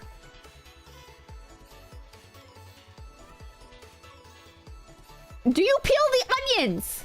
Yes, you peel the onions. I would have never guessed. I can't believe they left this out of the recipe. You're supposed to peel the onions? Okay. No. Layer by layer. Oh, we smash onions. Seems good. Yeah, just throw the whole onion in there. 4-star review bombs tend to be manually written, aka... Oh. You peel the onions, simple as. That takes away the crunchy part, though. Oh my god. Shoppers Drug Mart. Let's check out Gertrude again. Let's see what else Gertrude has to say. The cosmetician went quickly beside me and said, "Excuse me," loudly, and then she pulled out the bottom drawer and hid my purse. I did not know why she would do that when I was standing there and when we were interacting with another cosmetician. She was rude. They put our purchases on the edge of the counter and told us to wait for the next available cashier. The queue was not cleared. There were people kept coming to the cosmetic cashier counter from all directions. So we told them that we were next in line, and the rude cosmetician said she could help us. They had enough cosmeticians on the floor, but they either stood there, walked around, or pretended that they were busy instead of helping the customers ASAP. Panaderia Latina Bakery. The bread pudding tasted natural, but it had shredded coconut inside with the raisins, which was quite unusual. They should name it coconut bread pudding because not everyone likes coconut. Also, I chewed something crunchy like sea salt in the bread pudding. It was unexpected. Surprisingly, the dark chocolate cake only had chocolate flakes coated around the cake. There was no chocolate inside the cake. It had a layer of caramel between 2 layers of vanilla cake. The whole cake was not too sweet, but its name was misleading. The cake did not taste like dark chocolate, and they should include caramel as part of the name for the cake. The tiramisu looked and tasted like the ones in the supermarkets. It was disappointing. The service was okay. However, I expect better quality for their products for their price. Gertrude's writing style is so distinctive. It is. And I would love for her to write a book. Oh, this lady looks nice. 𝐏𝐡𝐚𝐭 hair design. She writes in circles. She does. I made an appointment for a haircut. Usually a haircut means including shampoo and blow dry. If I wanted a single cut only, I would specify that. However, when I sat down, Ada started to cut my hair and spraying water. I thought maybe she will wash my hair later. She didn't. She just said she would put some Moroccan oil on my hair because my hair was dry. I was skeptical about it because when I was at another hair salon, the hairstylist put the Moroccan oil after my hair has been washed. Then she asked Richard to turn on the curler. It felt odd because I didn't ask for my hair to be curly. I was the last customer of the day.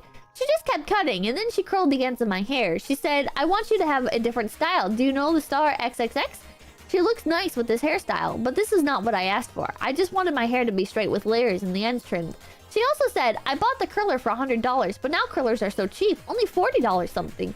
You see how I curled the hair? I will teach you next time. It was strange that she said that. No hairstylist would say that when they curled your hair. It was 30 degrees outside, but she asked Richard to turn off the air conditioning. Saving electricity? I don't know why. She kept cutting, then she asked me to stand up to let her see my hair. She said she would see my hair better if I stand up. If she cannot cut my hair using the mirror, nor just by looking at my face while I was sitting. She is genuinely unprofessional. This is the first time that a hairstylist asked me to stand up in order for him/her to cut the hair. I've gone to a hairstylist, I want to say 4 times in my entire life. And I can say at least once they did ask me to stand up. Am I alone in this? Am I alone in this? 4? Do you cut your own hair? I do not cut my own hair. I do not cut my own hair. No? Yes? Yeah? Men don't? But while you enough, this woman writes a book over a haircut. I've never been told to stand. Are you a woman? I am a woman. Maybe that's why, because my hair is generally on the much longer side. So maybe like because my hair is longer, it's like them wanting to see where it rests, I guess. And then usually they would cut like a little bit more to like even it out while I'm standing up. Am I insane? Am I insane? Is this because I only go to places like Great Clips? Maybe I need to go to 𝐒𝐡𝐚𝐭 Hair Design. The phone rang after a few seconds. I sat down as she went to answer the phone. When she took off the towel on my shoulder and the protective coat that I wore after she finished cutting my hair, she said, "Wait, your hair." Thus, she cut the ends of my hair again on my shirt and she said, "Don't move," as her scissor was close to my neck. It is really unprofessional for the hairstylist to cut the hair again after they took off the towel and the protective coat. She charged me the price of a single cut at the end. However, I never asked for a single cut only. I expect the haircut includes shampoo and blow dry. Also, I, the client, shouldn't need to stand up for her to see and to cut my hair. That just means she is unskillful. Moreover, she shouldn't cut the client's hair after taking away the towel and the protective coat from her clothes. Importantly, she didn't cut the hairstyle that I, the client, had asked for. She had done a hairstyle that she wants instead. If she is that arrogant, then I will just try another hair salon. P.S. After I washed my hair that night and the curls were gone, I realized that my hair on the right side is half inch shorter than my hair on the left side. I suspect that the good reviews were written by their relatives or friends, or just for a discount from the hair salon. Their prices are not cheap, same prices as other Chinese hair salons. The owners, Ada and Richard, are not professional at all regarding their skills and service. There are much better choices of Chinese hair salons in Vancouver. Holy shit. Holy shit, Gertrude. Okay, chat. This might be kind of an ignorant question. With like, I've seen these kinds of places around, right? Where it's like, hair salons and stuff that like specialize in like locks and like very curly hair. And then now there's like, this is a Chinese hair salon. Is it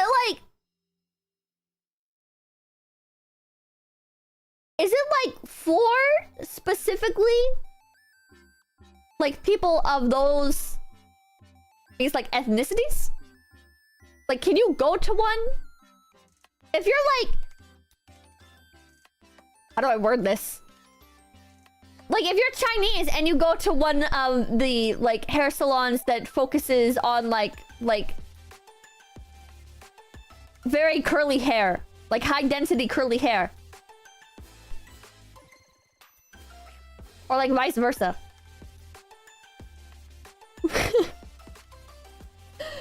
Is that like stop talking? Okay.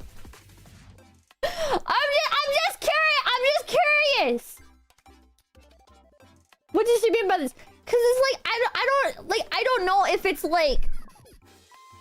I'm not asking from the point of like, are they gonna turn you away if you're not the ethnicity that they're looking to cut the hair of? What I'm asking is like, is the hairstyle like the hair types, are they so different that these hair salons might, like, because they are specialized in only these types of hair, that they will only cut like these types of hair and only like work with these types of hair because they are like, they're catered to like these types of hair. Okay, thank you. You can go to a black barbershop, Pippa. Okay. Sideways, thank you. Male balding usually get mine cut. Short AF, I can say the place I go to is nice, but still reasonable. $50 haircut, beard trim. I'll get free shampoo 80% of the time because my normal stylist isn't always there. Oh. Oh. Depends on the place. Depends on what stylists work in the salon. They do struggle with hair they're not used to. Where I lived growing, it was mostly black barbers, and they would fuck up my hair all the time. There is a difference. Huh? Curly hair is pretty different. I like to go to someone who knows about it especially. It dries different when cut wet. Ah.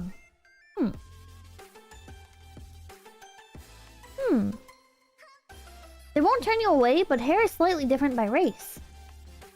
Ah, Dolores, thank you. It's more hair type. Most can deal with all, but they specialize too. I've been turned down for my long curly hair. Ah. Tony, thank you. Peppa Love.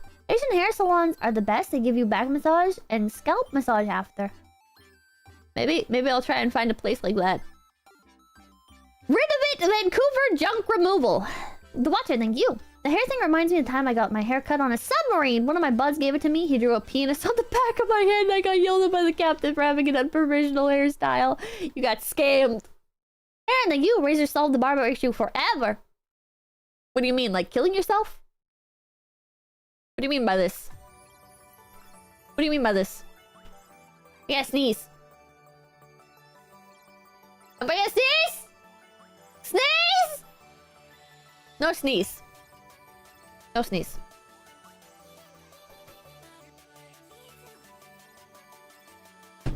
Hell yeah. More Gertrude.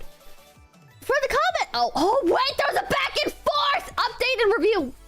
For the comment from the business owner, we did not know that he referred the job out. We wanted this company and not someone else. Also, we never spoke with him or apologized. Thank you for taking the time to respond. I would like to point out that I referred you to another junk removal company as I was unable to do your job. I had contacted you to inquire why you had posted this on my feed. You told me that you were sorry for the mistake and your sister posted this and it would be removed. I'd find this rather odd that you're responding to something that was posted in 2018 now. If you would like to discuss the situation, I'd be willing to talk with you than having you try and hurt my reputation online. Oh, this is the original. Oh, this is the original. Oh my god, wait, and she responded in 2021. I chose this company because of the good reviews. However, the experience turned out to be disappointing. First, the mover did not park their truck on the designated loading zone. Instead, they parked their truck in the alley, which was much further away from the entrance. If they had parked their truck at the loading zone by the entrance, it could have saved us a lot of time. Second, when they were at my place, they could have asked me for a door stopper, but instead they demanded rudely for me to hold the unit door for them. Well, they used my furniture to hold the building door when they brought my furniture to their truck. Third, they were very impatient on demanding me, their client, on how to close a locked elevator door. They were very unprofessional. I would not use this company again. Oh. Oh, so then the updated... This is like her second review. She posts a second 1-star review! Yeah, for being talked back to. She's such a hater. She's such a hater. This isn't even his business that she's reviewing! She left a review for another company on this man's business page. Oh, God. 3 years of Mauled. Yeah, 3 years from Mauled. We never spoke with him or apologized. Yeah, alright.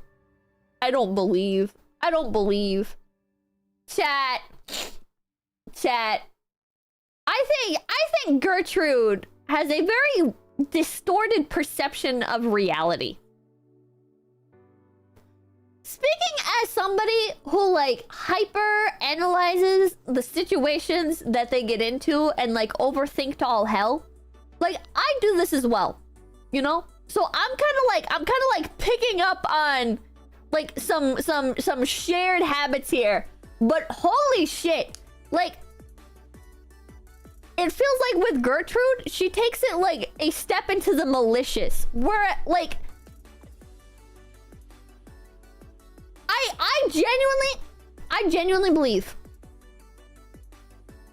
that that Gertrude got a call from Scott back in 2018, and Scott said, "Hey, you left this review on our business, but this was not our business that you went through." And either Gertrude or Gertrude's sister, maybe Gertrude's sister, picked up and was like, "Oh yeah, sorry, it was my sister that left the review. She must have clicked on the wrong page by accident or whatever," right? That's like option one. And then Gertrude either like never heard about this or did hear about it and then just like never told. I feel like if she did hear about this, she would have responded immediately. I don't know. What I think happened, maybe I'm being cynical, but like with Gertrude's personality, I feel like Gertrude talked to this man on the phone, blamed her sister for the review, and was like, "Okay, I'll like remove the review. Sorry for the trouble." Right? And then just never did it because she was so mad that she got confronted. That's what I think happened. That's what I think happened. And I think like years later, she was probably like scrolling through her reviews or whatever, or she got recommended like this business again. Some shit, right? For some reason, this popped back up. And she responded and got mad. But I think she was feeling humiliated, as she says in her other reviews. I think she was feeling like she was like flustered, right? You can analyze someone with just 2 reviews, man. We've had a lot of Gertrude reviews to get a pretty good idea of her personality. She definitely is obsessed with the site. She is. She is. She probably posts all these on Facebook and got a memory. Oh, is that a thing? God. Naturally negative, thank you. Great stream. Pip, the reviewers like these really earn the title human derogatory. God. Because, like, I know, like, I get schizo going out in public, right? I know, like, when I, like, so I was at the store the other day with Mamakin, and I went to leave the store, and then I realized a lady was behind me, and so, like, I backed up and then held the door for her, and she gave me this really weird look and was like, "Are you sure?" And it kind of made me, like, schizo out a little bit, right? That kind of made me schizo out. I was like, are you sure? What do you mean, are you sure? Is that, like, because I went to, like, walk out the door and then backed up? Are you, like, making a comment about me being rude? Because I had to back up because I didn't hold the door open for you immediately? I start schizoing, chat. I'm paranoid. And like, what is like, are you sure? Like, what do you mean, are you sure? Like, that's such a weird... I've never had anybody say that to me before with, like, holding the door. I don't know. But you should have closed the door on her. I should have just went through the door. Been petty. I don't know. I ended up just saying, yeah. And waited for her to walk through. And she didn't say thank you or anything. That bitch. It was so awkward. It was so awkward. I hate shit like that. I get hung up on moments like that. And I try to decipher the meanings of them. You know what I mean? But it's also not really worth it. And it's not worth... It's definitely not worth, like, leaving, like, a fucking nasty review over something that is very... I guess just, like, mundane. You know what I mean? Like, if you don't know if it was, like, an actually rude thing, then why leave an angry review about it? Like, you know, like, I get angry, when I get lost in my thoughts about this kind of thing, right? Where it's like, when I don't understand the situation, when I don't understand what happened, when I don't understand, like, the social nuances of a situation, right? Like, it gets to me, it eats at me, and I overthink, and I get more and more paranoid, and then I get frustrated. I get very frustrated trying to understand the world around me, because it doesn't come naturally to me, you know? I don't pick up easily on the nuances of things. I'm not good at playing the social game, right? Like, for the longest time, I was really confused about, like, when people ask you how your day is, I didn't understand that you're supposed to just, like, be polite and, like, lie even if your day's bad, right? Because it's just like they're not, like, actually asking you how your day is. They're trying to, like, be polite and, like, establish some foundations with you, right? Some foundations for the conversation. I didn't understand that. I had to, like, learn this from, like, conversation guides that I'd find on YouTube and shit. So you can say it's bad. I mean, you can, but you're not, like, supposed to, right? Like, if somebody's like, oh, hey, how was your day? If your day was bad, what you're supposed to be like is, oh, well, you know, things didn't really go according to plan, but blah, blah, blah, blah, right? Like, you try to keep it, like, lighthearted and stuff, right? If you want to keep, like, a good conversation going, you keep it, like, lighthearted. You don't, like, put, like, a negative energy on the other person. You know what I mean? You can answer with a joke. You can't answer with a joke. That's kind of, like, risky if you don't know the other person's, like, sense of humor and stuff. But it was good until you talked to me. Hanging in there is a pretty good response. Kind of lighthearted, but also, yeah. A cryptic, it's one of those days. Don't trauma dump them off of it? Yeah. Answer with sobbing. If they don't want to hear it, they shouldn't ask. That's not how you have a good conversation. But you're overanalyzing it. I'm not overanalyzing that, right? I used to, but, like, conversations are like a puzzle, chat. They're like a puzzle. And if you put all the pieces in order nicely, you get a nice product. You know, you get the outcome that you want. But if you haphazardly throw pieces together, it's gonna take a lot more time to get the outcome that you want. You know what I mean? You know what I mean, chat? You have to, if you do things properly and you're, like, sorting out the pieces and building the frame, you know, you're gonna have a much better conversation. You're gonna build much better rapport with this person. You're gonna, if you're trying to achieve something, like, you're looking to buy something or reconnect with family or whatever, like, it's a lot easier if you do it properly. You know what I mean? Conversations should be a goddamn puzzle. Well, they are a goddamn puzzle, and I hate it. I hate it so much. It's hard. So, nice social theory. Be ashamed if some asshole broke it. I know. That's the hard part. That's the hard part with shit like the door, right? Where it's like the lady walking fucking up to the door and being like, "Are you sure?" and giving me a confused expression. It's like, this doesn't follow the constraints of regular social etiquette. What are you doing right now? What does this mean? What emotion am I meant to elicit from this, right? Like, what is the purpose of this? Do you know what I mean? Do you know what I mean? Like, what does her completed puzzle look like? Is she just bad at puzzles? I don't know. I don't know. Stop caring about strangers. I don't care about strangers. I care about fucking doing the social puzzle properly, but it's hard.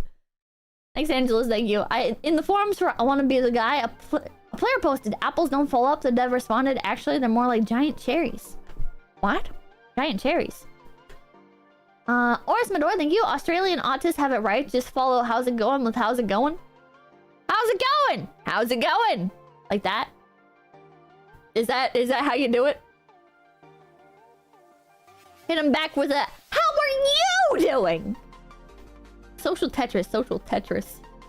It's hard, chat. I don't like socializing. I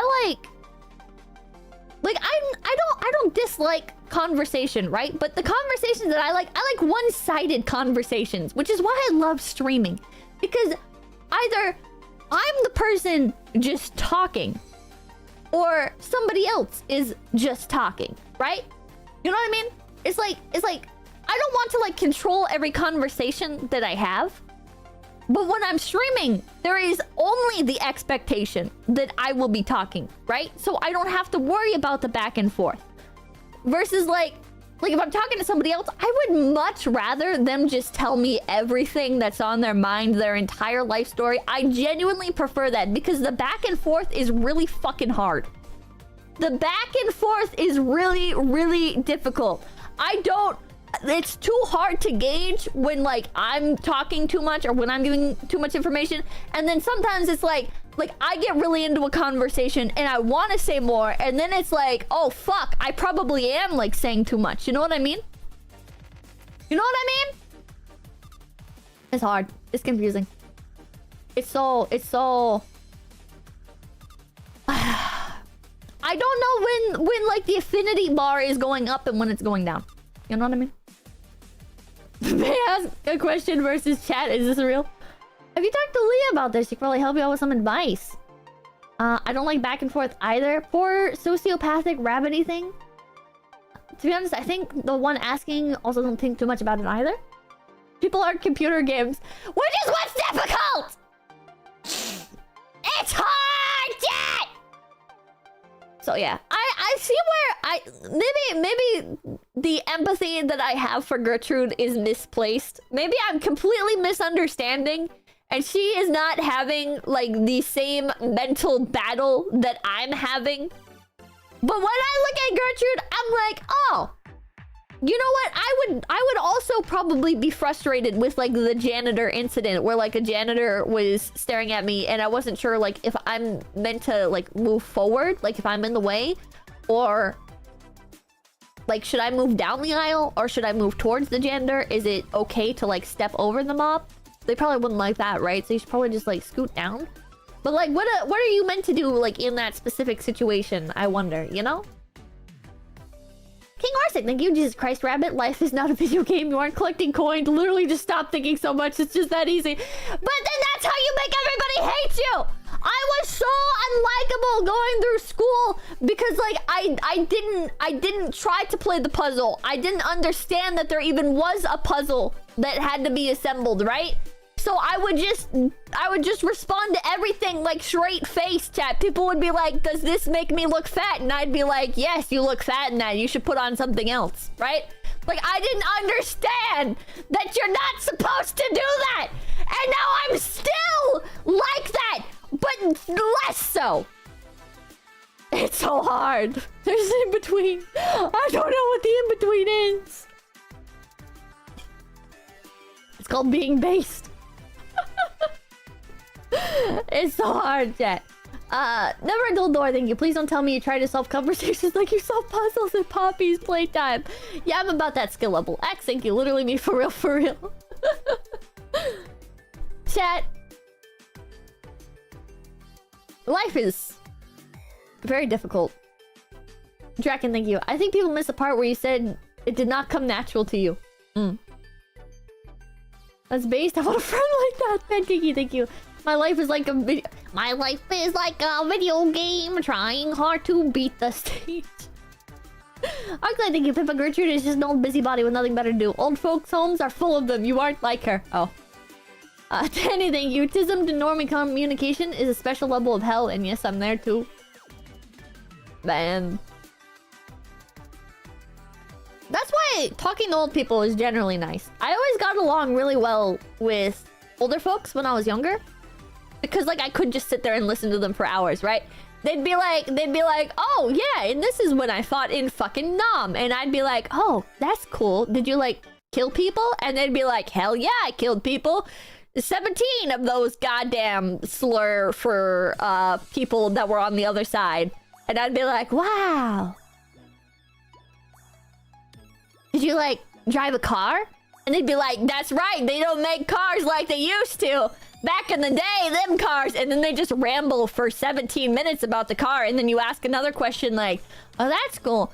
So why do you drive the car that you drive now? And then they go on another tangent for fucking 30 minutes. And they're like, that's because this is the car that I inherited from my grandfather and blah, blah, blah, blah, blah. And I can just sit there and fucking listen forever. It's perfect. It's fucking perfect, chat. Ah! It's fucking perfect. Is this how you learn to tangent? Maybe. Maybe. You like to hear other people tangent, true. I miss that stuff. You can listen. Just watch streams, it's the same thing. Bethesda game dialogue. Jesus Christ. Okay. Alright, next review. Marui Bakery. We heard the female employee said... Why does she specify this? We heard the female employee say that the egg tarts should be done in 18 minutes, so we went back for them. The female employee did not look at me when I went back, and she just said, the egg tarts are here, and went past me. The other employee went past me and went inside. It was awkward because she offered to save us egg tarts. Then one of the female employees shouted in front of me to chat with the other female employee when I tried to browse. It was difficult to browse when it was a tiny place. Well, Leslie, thank you. Recently, a car hop at Sonic gave me an attitude because I was checking up on my order since it took a while. Even my roommate said I was looking too much into it since that made me angry. I understand the autistic overthinking. It's like... It's the worst feeling when you don't know, like... if they're actually angry, I guess. You know what I mean? Like, if they're actually mad at you, it's pretty easy to be like, okay. They're mad. Maybe I need to pull out my cell phone if they're getting, like, really, really aggravated, right? And you also know, like, okay, they're really angry. I should work to, like, de-escalate this conversation. But when they're, like, just kind of, like, short with you, and you can't tell if they're just, like, being very direct or if they're actually angry or not, it's like... Do I need to try to, like, de-escalate this? Or is this, like... Is there still room for me to push what I need to push, right? Like, say you need, like, a refund from somewhere, right? It's like, do I push for my refund still while they're being kind of short with me? Or is this something where it's like, I need to try and, like, maintain, I guess, the mood? I don't know. It's difficult to word. Nick, thank you. I made friends with a 106-year-old woman who was born in 1888 and rode the first Ferris wheel in Chicago. Amazing and funny woman. Holy shit. That's some living history right there. Chainslaughter, thank you. There's a show called Flowchart Maxing Convos called The Rehearsal. It's amazing. I will definitely look into that. Such a Gertrude move. When we had the egg tarts later, the pastry shell was burnt. They did not look as good as the picture online. The raisin buns, which they named them Russian buns, tasted weird and had a lot of wrinkles because they tied the bag before letting the air out from the bag when the buns were still hot. The price was not cheap. We were disappointed. Why is the bun having wrinkles an issue? Who cares about that? Oh, Benedict, thank you. Try asking Leah for conversation pointers. Of course, thank you guys play this game where we one-up each other. You used to look for an opportunity to make them look stupid. Apparently, that's the wrong way to play. Yeah, that doesn't seem like a good way to play that game. The cashier's name is Amy. She asked me if I wanted my receipt printed or emailed. I said printed. A few seconds later, I realized that I wanted printed and emailed. So I asked her if I could have both. Then her coworker behind her laughed and said condescendingly, "It's too late. That's why we asked you earlier." What was so funny? Her attitude was juvenile, and we were shocked that Best Buy would hire someone so immature to serve customers. P.S. The receipt states free Apple subs, but we did not get anything that was free. Oh no. Sideways and you. So, like, is it bad service or am I just impatient? That's always a concern. Damn, she fucking outed Amy. She was pissed. Oh man. Oh man. Oh man. What is an Apple sub? I have no idea. I have no idea what Apple sub is. Canadian Tire. When we walked past a couple and was about to turn, their dog barked at us while the female employee was beside them. When I looked at the couple, the female employee moved in front of me and blocked my view. Then they disappeared into the aisle. We were startled by the barking. Also, when we were on the other aisle while another female employee was helping us, a man with a big dog walked between us. He and the dog nearly touched us. They should not allow pets in the store. There are merchandises on the ground and the walkway is narrow. It is a hazard for people in the store and for people with pet allergy. Gertrude, you're gonna have to suck it up. You're gonna have to suck it up, Gertrude. Why dog bark? Why? Male and dog. Canadian Tire is Canadian Walmart. This seems like a more like an automotive shop, like AutoZone. She always points out her emotional state. She does. This one was made by Karen. These are like all by the same people. It's all Gertrude. It's all just Gertrude being a grouch. We visited the customer service counter to tell them that we would not use our CT money when we entered our phone number at the self-checkout. The clerk looked annoyed before we even spoke.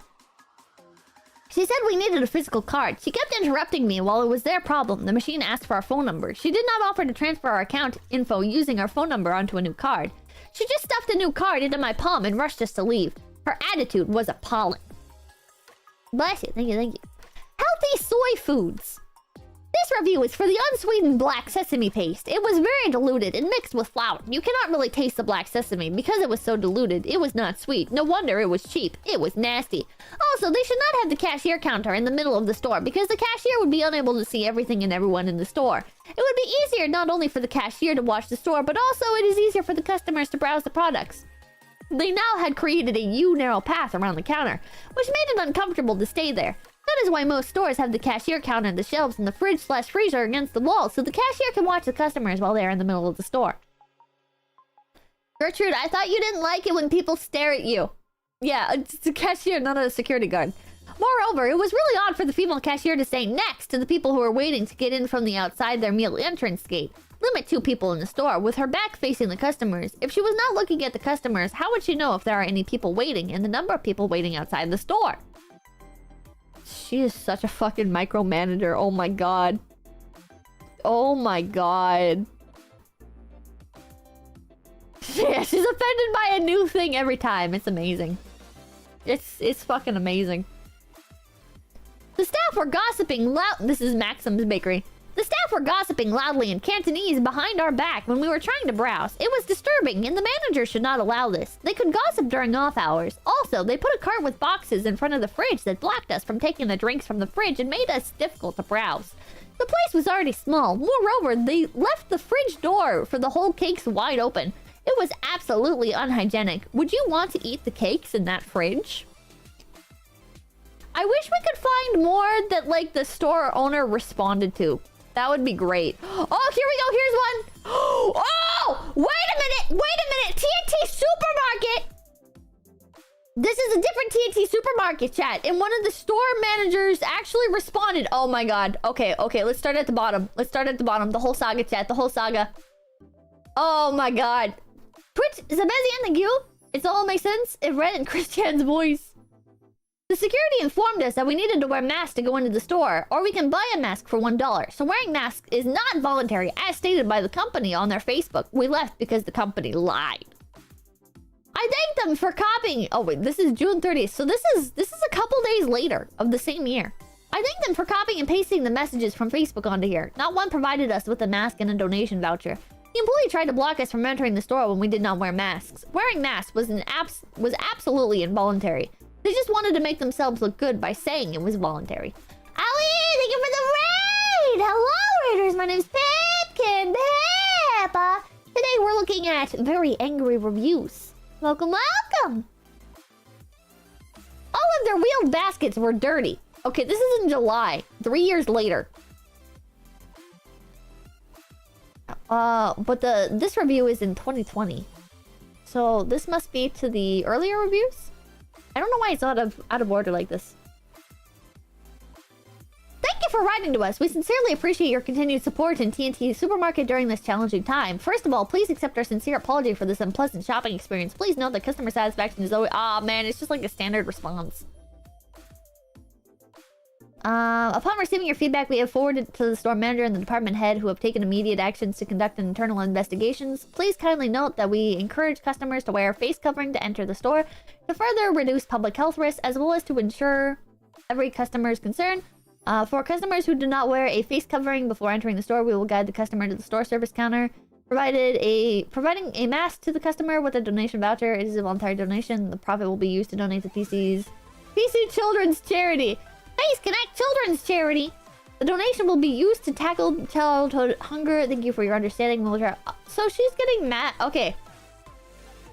I understand being annoyed that the Facebook page said a mask was voluntary, and then you go to the store and wearing a mask is not voluntary, right? Like that would be kind of frustrating if that was something that you wanted to do, was go to the store and you don't want to wear a mask.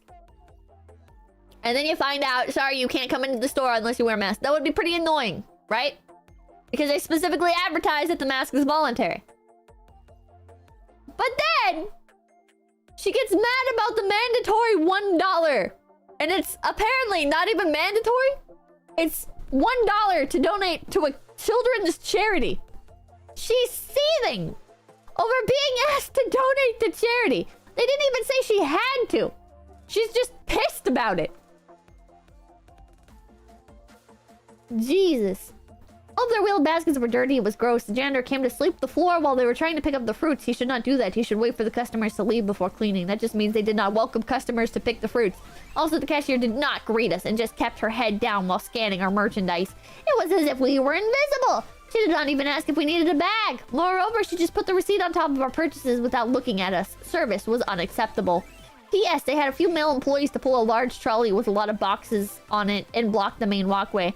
They told all the customers to leave as they were heading to us. They were discouraging people from browsing the store. They should only do that when the store is closed or quiet. Mail! Ooh, a clothing store. Wait, this is different. A clothing store. The cashier did not greet us even after we said hi. When I asked for tissue paper for wrapping my purse, she did not offer to wrap it, and she just tossed the tissue paper at us. She never smiled, and she looked like she was bothered. She did not even say thank you. The assistant manager came to us, and we wrapped the purse at an unoccupied cashier counter. He spoke very softly so we would not hear him. He followed us as we went to another counter because we thought he wanted to use that counter. He offered to tape the tissue paper for us, but he made it difficult for us to hear him because he was mumbling and masked. He was asking something about the cashier. If they really care about their service, they should speak clearly and loud enough for customers to hear them. And also make sure the staff are trained properly. Jesus Christ. Why does she keep going back to places after leaving a 1-star review? Like, she left a 1-star review in 2020 and then comes back in 2022. I guarantee she had a bunch of trips in between then. The labels of their clothing were misleading. The actual size of the clothes did not match the size on the label. E.g., small looked like large, extra small looked like medium. I had bought their clothes from different locations with different brands. We need to trust our eyes and not their labels. Male, too polite. Bad. She's grumpy Gert. She's grumpy Gert. Holy shit, this one is long. She's been hating for so long, chat. Oh my god. It's kind of annoying. If I want to donate to charity, I'll do it on my own. Is being asked to donate $1 to charity worth a 1-star review? And is being asked to donate to charity voluntarily the same as having to pay $1?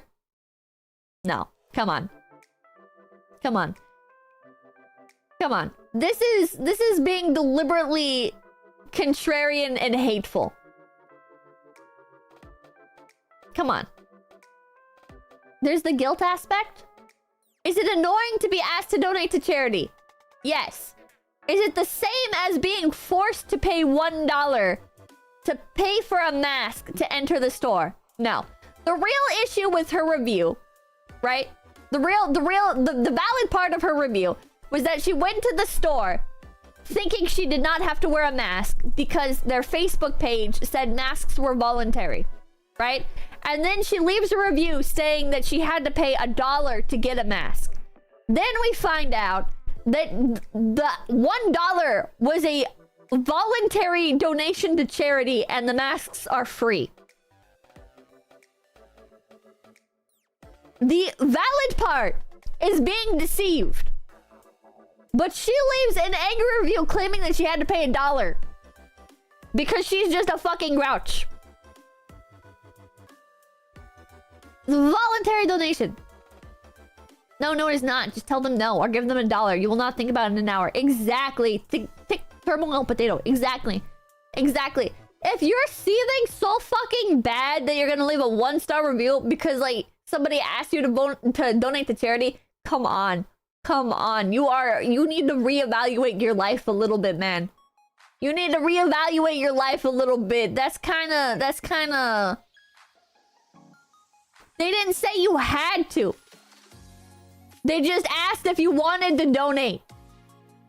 Chill out. Yeah, insane asylum material. You people are delusional. Money is a very sensitive subject for a lot of people, and some people get really offended the moment anyone asks them if they want to spend even more money. Learn to let go. I was served by the hairstylist named Eri. She knew it was my first time. First, she asked me when did I have my last haircut when I sat down. If she is really professional, she can tell just by looking at my hair. I know this is not true. This doesn't make any sense. This doesn't make any sense. If she's really professional, she can tell just by looking at my hair.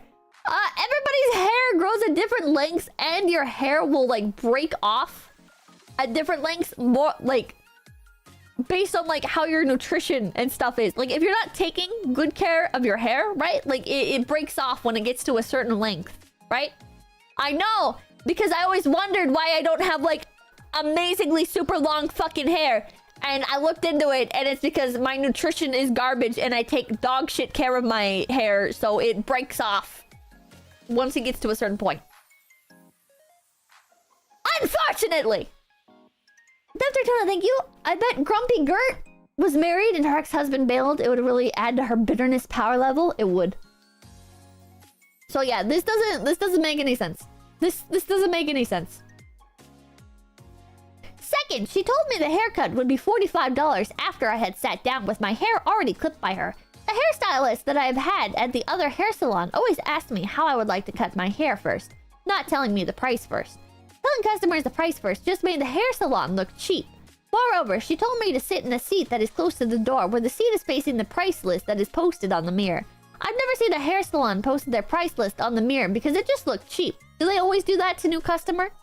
Third, she asked me, do I want a massage after she washed my hair? I said no. Then she said it is included in the price. Of course I know that.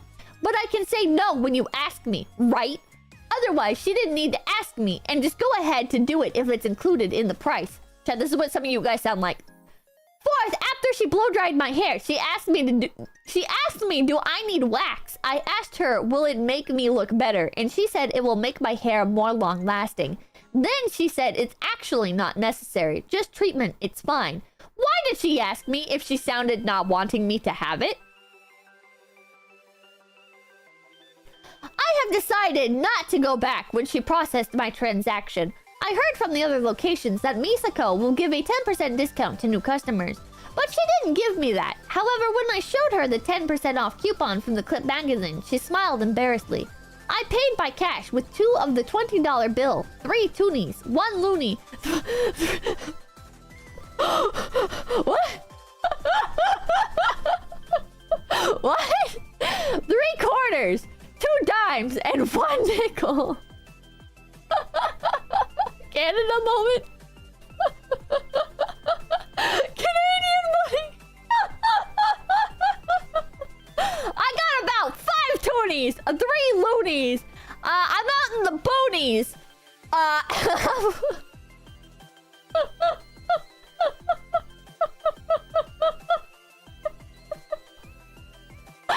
I just happen to have many coins after shopping, so I wanted to use them. I paid $48 total with tax and tips. When I tried to leave, she said, just wait behind the counter. I wondered why, then I saw her using a calculator to calculate the cash. This made her look stupid. You need a calculator to calculate those cash to see if I have paid enough? It's very easy to tell just by looking at the two paper bills, loony and toonies.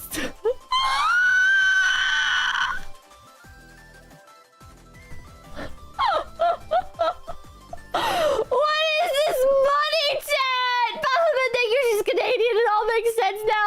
Thank you, Ken, and the jump scare. Oh my god, what is this made up money? Gold acid, thank you. Loony equals 1 coin. Toonie equals $2 coin. Oh my god. Hang on, you're short of beaver. Oh my god! This is so made up! This is so fake! Then I realized that she was actually trying to calculate how much tips did I give her.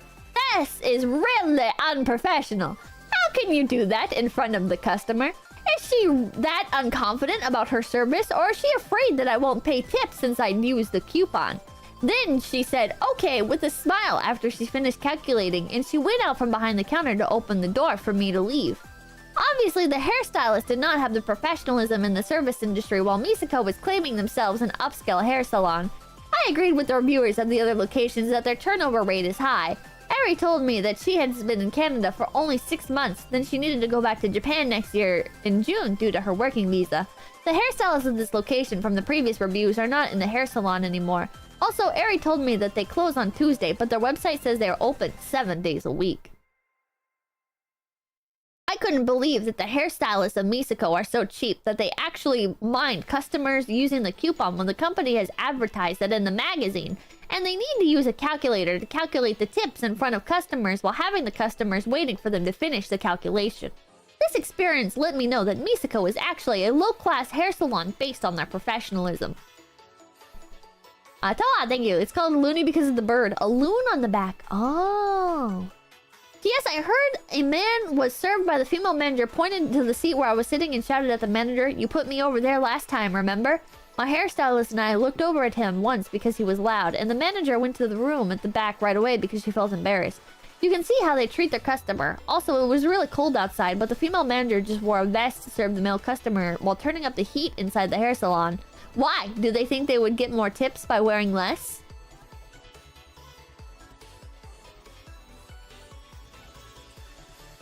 Gertrude is very insecure.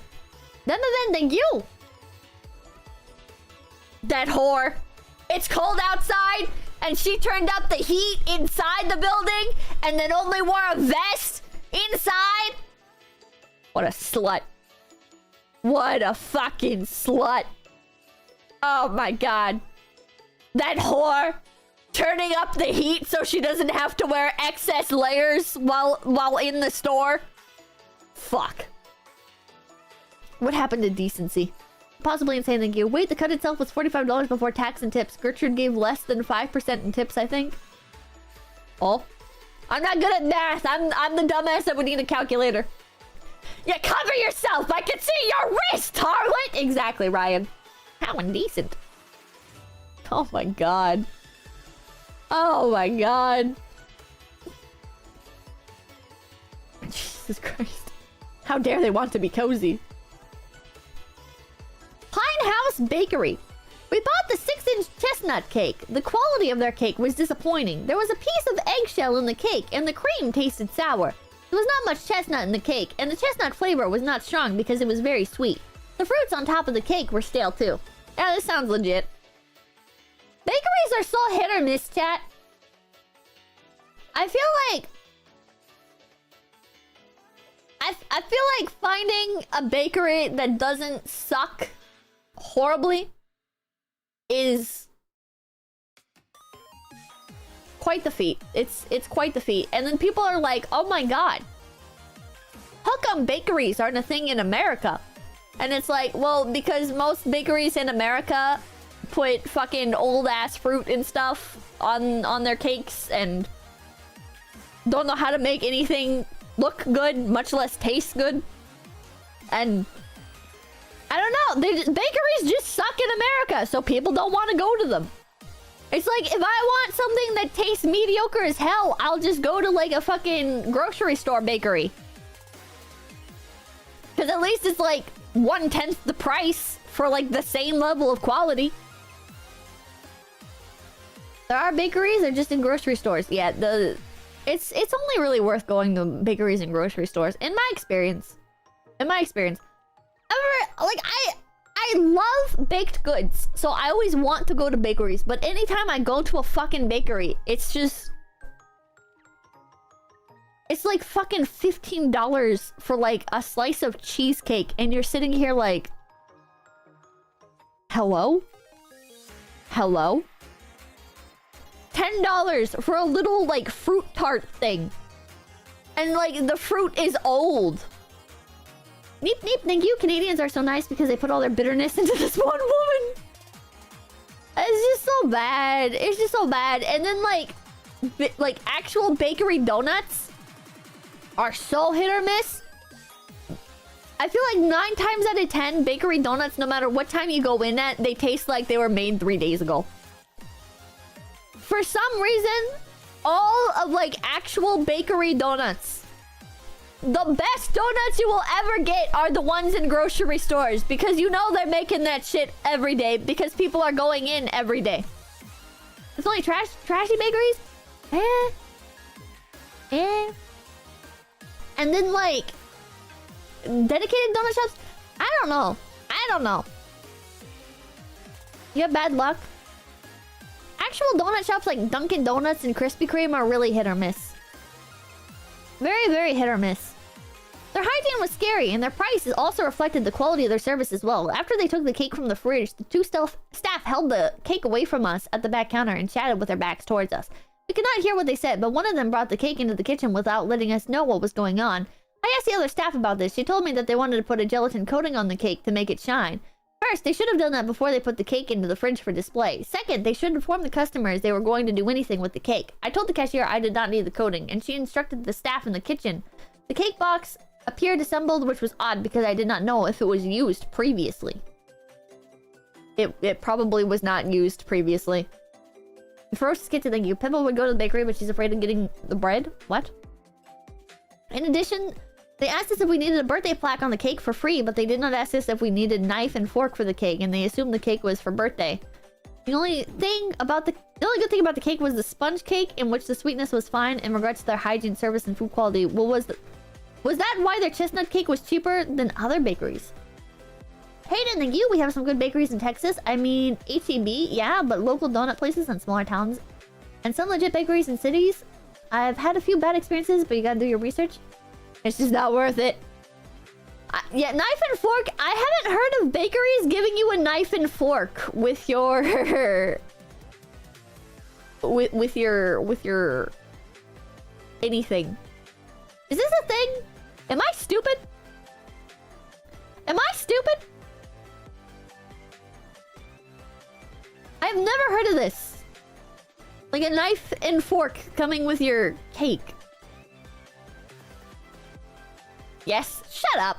Maybe in Mooseland? Maybe it's a thing in Canada. I don't know. I don't know. Maybe if you ask for some, but just not in every order? I don't know.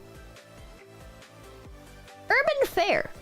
The cashier scanned my points card, but it did not show up in the receipt, so we went back. We still decided to let him finish the transaction with another customer first, but he called for us to go over to him while the customer was still there. It did not make us look good because the customer was still there bagging. He should finish the transaction with the customer first before telling us to go over there. Oh my god. Chat, like, I would be annoyed if I didn't get my points, right? But I'm not going back into the store to get my points, like, redone. This is so... Chat. This is like, if you're gonna complain about feeling embarrassed and humiliated by store employees, like, you are embarrassing yourself going back up to the register after leaving while they're already doing a transaction with another customer and being like, excuse me, you didn't scan my points card? Bro. That is so petty. That is so fucking petty. Like, I want my points too, man. But, like, going back up... Oh my god. It's the principle of it, Pippa. Bring it up next time you go in. It's that easy. The next time you go in to the store, bring your receipt. And show them that you did not get your points. Yeah, or you can go to customer service. Why are you going back up to the register after you already checked out? And ask them to redo it. It's like... There's ways you can go about this. If you want to go about it. But going back up to the register like that is just weird. But Pippa, you're right there. So is customer service. God, this is so awkward. Then he shouted at my sister about her mask while I tried to talk to him. He was rude. He tried to prevent me from talking to him by shouting at my sister because he felt embarrassed that we caught his mistake. That he did not scan my points card properly. Oh my god. If there really was a problem with my sister's mask, then he could have told us when we were there initially. He gave us back our points and put down our card and receipt on the counter without apologizing nor looking at us. He acted like as if we were bothering him while it was his mistake to start with. His service was unacceptable, especially as the operational manager. Yes, another indication of his unprofessionalism was that his name tag was upside down. Oh my god. Oh my fucking god. Wait, 𝐒𝐴𝐚𝐭 Hair Salon again.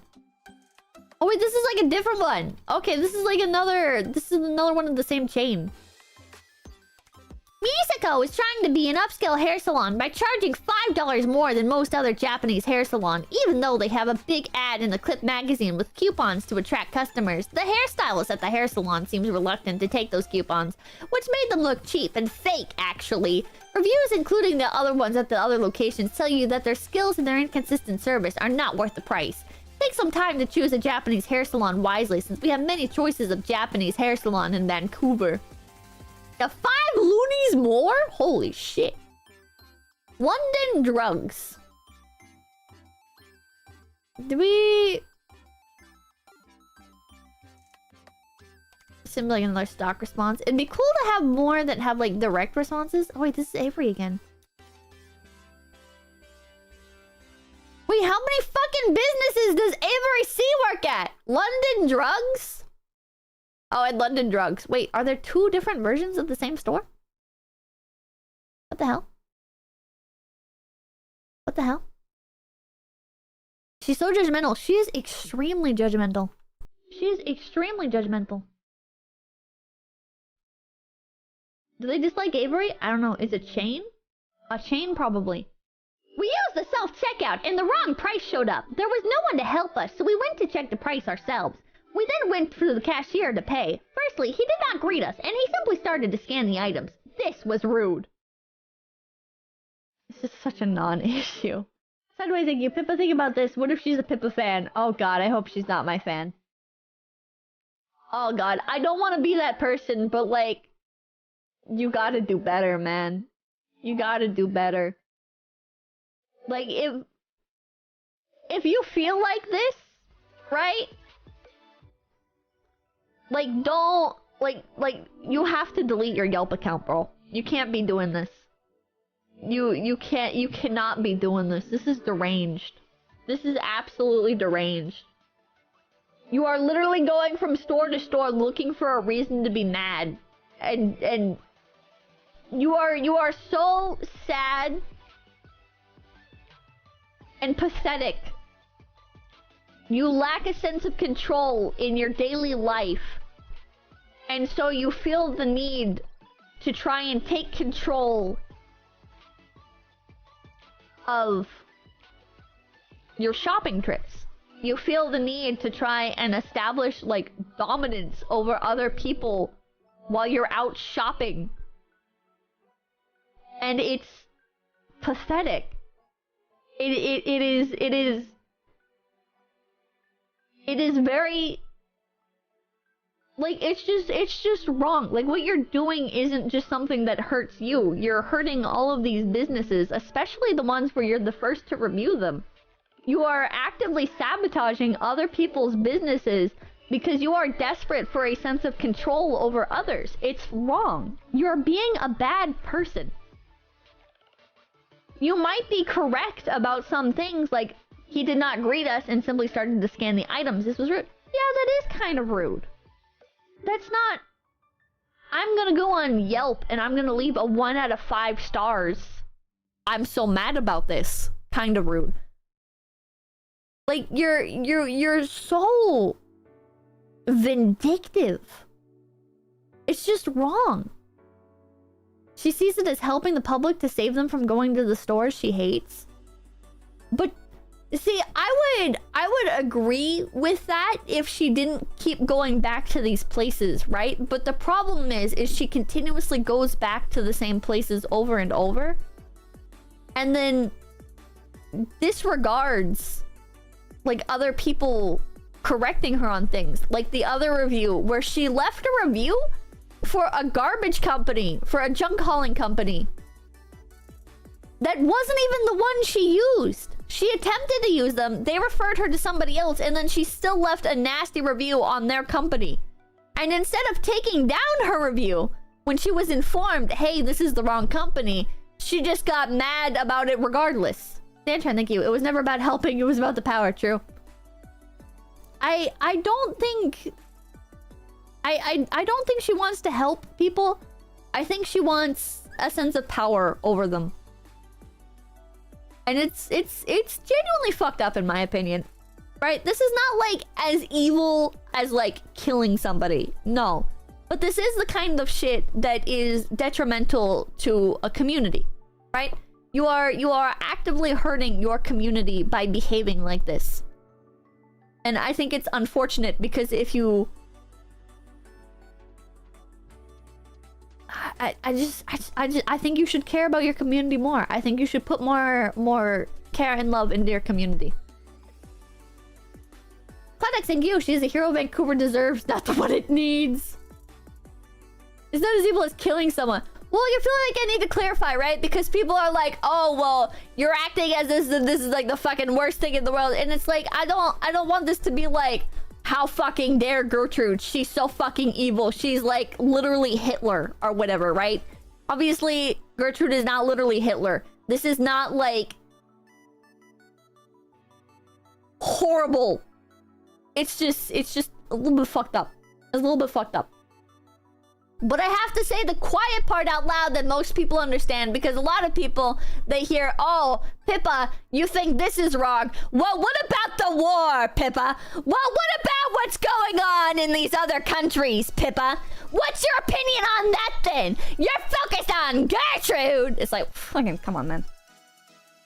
Well, that's the thing. To be fair, Vancouver feels like a 1-star city. It seems like a 1-star city. There are children in Africa dying and you're leaving a 1-star review on a McDonald's? Alright, Era, thank you. If these people looked inwards as much as they do outwards, they'd be saints. Secondly, he then accusing said, were you at the self-checkout before? While rolling his eyes. We were too appalled to answer because he clearly said that to embarrass us.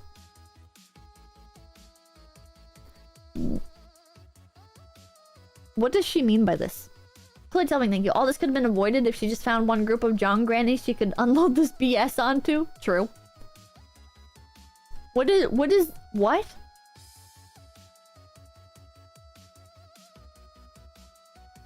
What the fuck? Cameron, thank you. Where were you? Would he have been so disrespectful if we were older businessmen in suits? Then he called someone to check the price for us on a couple of items. Since this took a long time, we left. His attitude was unjustifiable and deterred me from returning to shop again. Also, the price tag for certain Christmas items on the bottom rack faced the floor, so it was difficult for anyone to see. It did not make sense for the staff to put the price tag like that. Price tags should be positioned to help customers shop.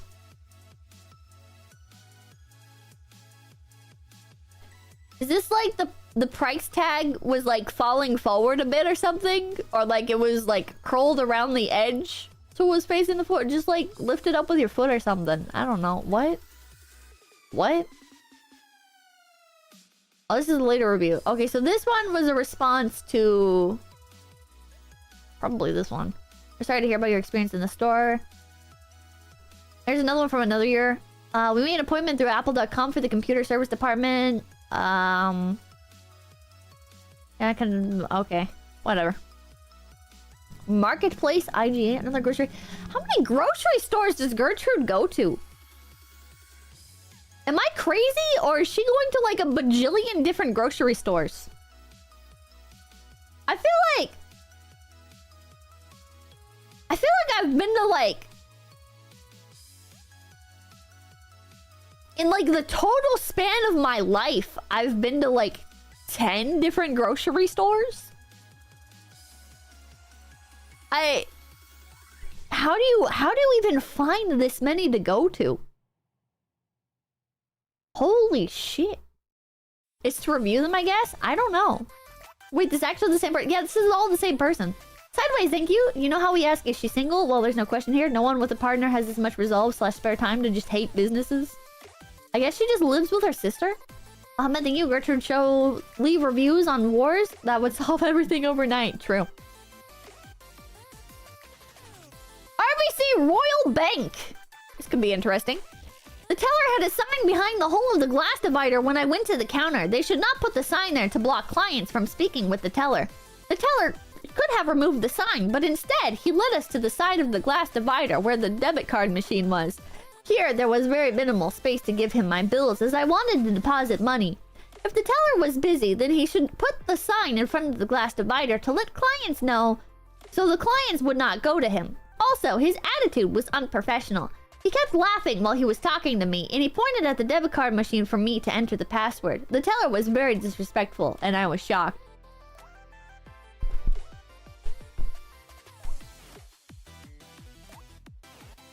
This man was jovial, and she's mad. She hates joy. She just hates happiness.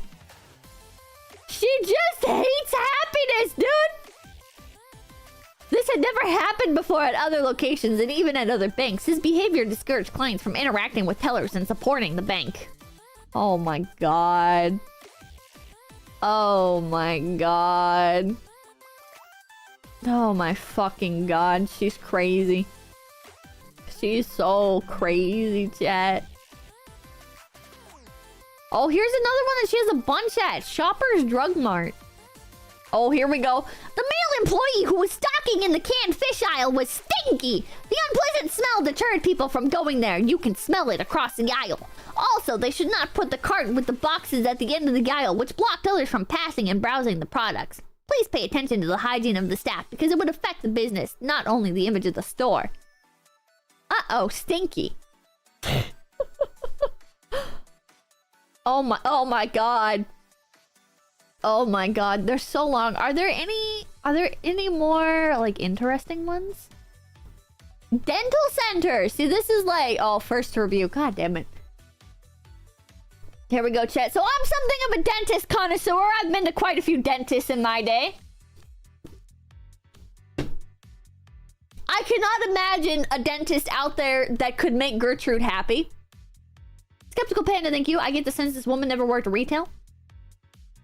I went there because of the good reviews. However, it turned out to be the worst dentist experience ever. The hygienist brought me to the chair inside. Then she pointed at the seat at the corner and said, "Purse." She could have just told me politely.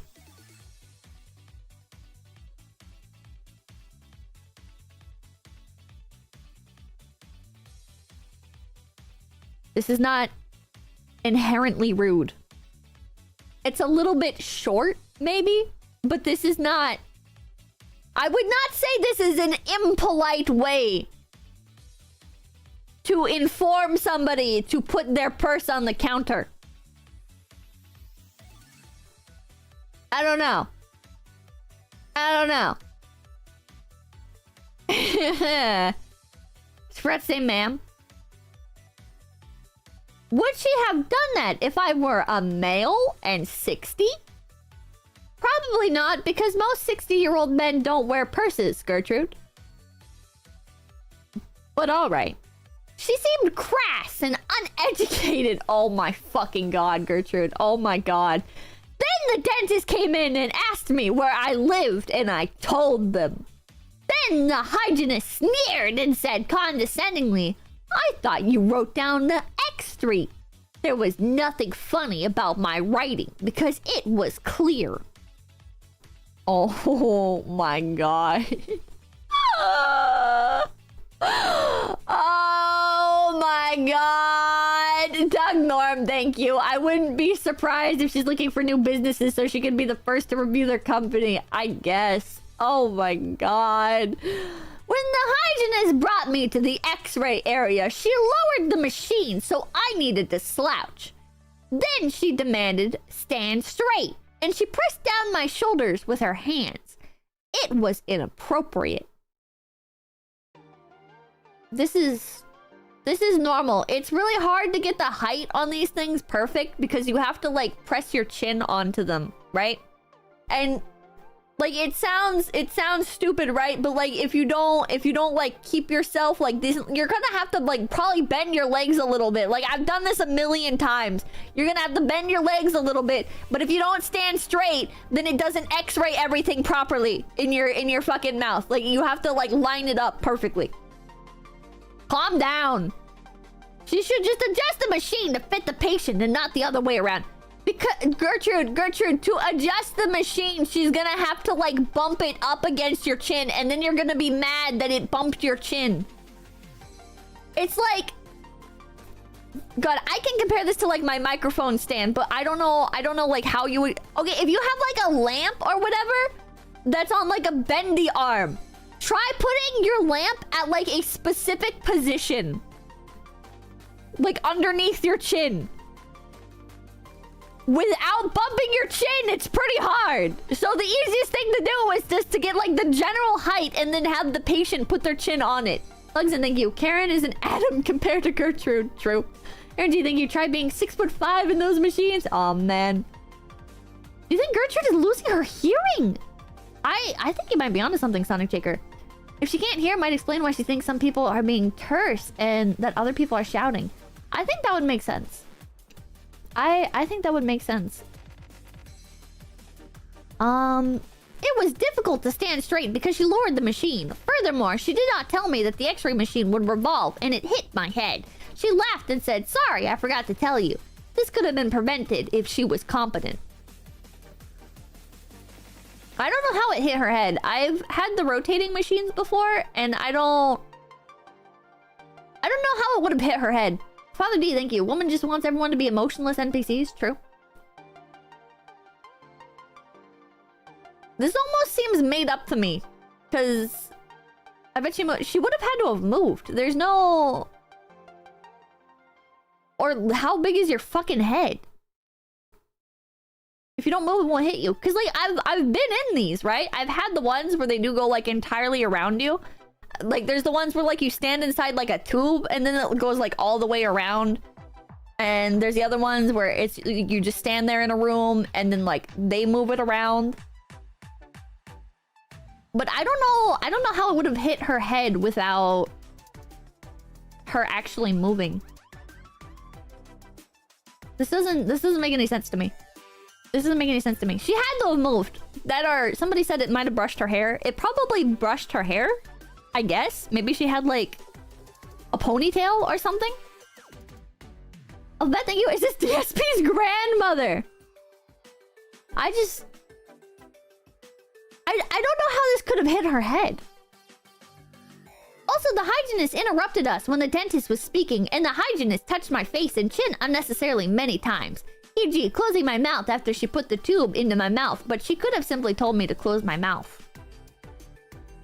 This is just normal. It's just faster to just do this. You're focused on, like, a million things, I assume, when you're a dentist. Like, yeah, it's a dentist. They're gonna be touching your mouth and shit.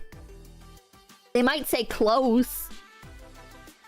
This is so like... Oh my god. The hygienist and the dentist both touched my hair and hit my chair many times as well, needlessly. This is also extremely normal. They're probably going to be touching your hair because they're probably going to need to stand, like, directly behind you at times. And when you're laying down in the chair, like, if your head is, like, all the way at the end, it happens. And as for, like, bumping the chair, that also is extremely normal. It's not needless, they're just trying to maneuver. If they were skillful, they would not touch my hair. It is common sense to warn someone before you touch them. Oh my god, Gertrude. Especially when you are a professional. Moreover, it was a loud place, and I was not sure if they were talking to each other or talking to me. The receptionists were not friendly. After seeing the dentist, she told me to see the receptionist for the receipt. When I went to the receptionist, she looked irritated and said, "The receipt is still printing."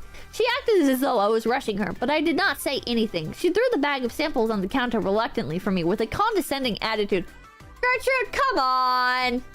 Come on! The receptionist made us wait for the receipt by chatting with other receptionists and said that the paper got stuck. Their attitudes were unprofessional. They looked like they were the dentist's aunts who were employed simply due to their relation.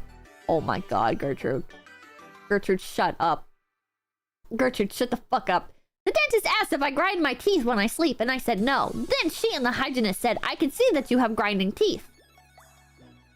Oh no. Oh no. Gertrude took this as a personal attack. They're calling Gertrude a liar! Yeah. Yes. Without showing me, without offering advice or providing any value. It was clear that they just wanted me to listen to them. Yeah, well, Gertrude, they're the doctors, so...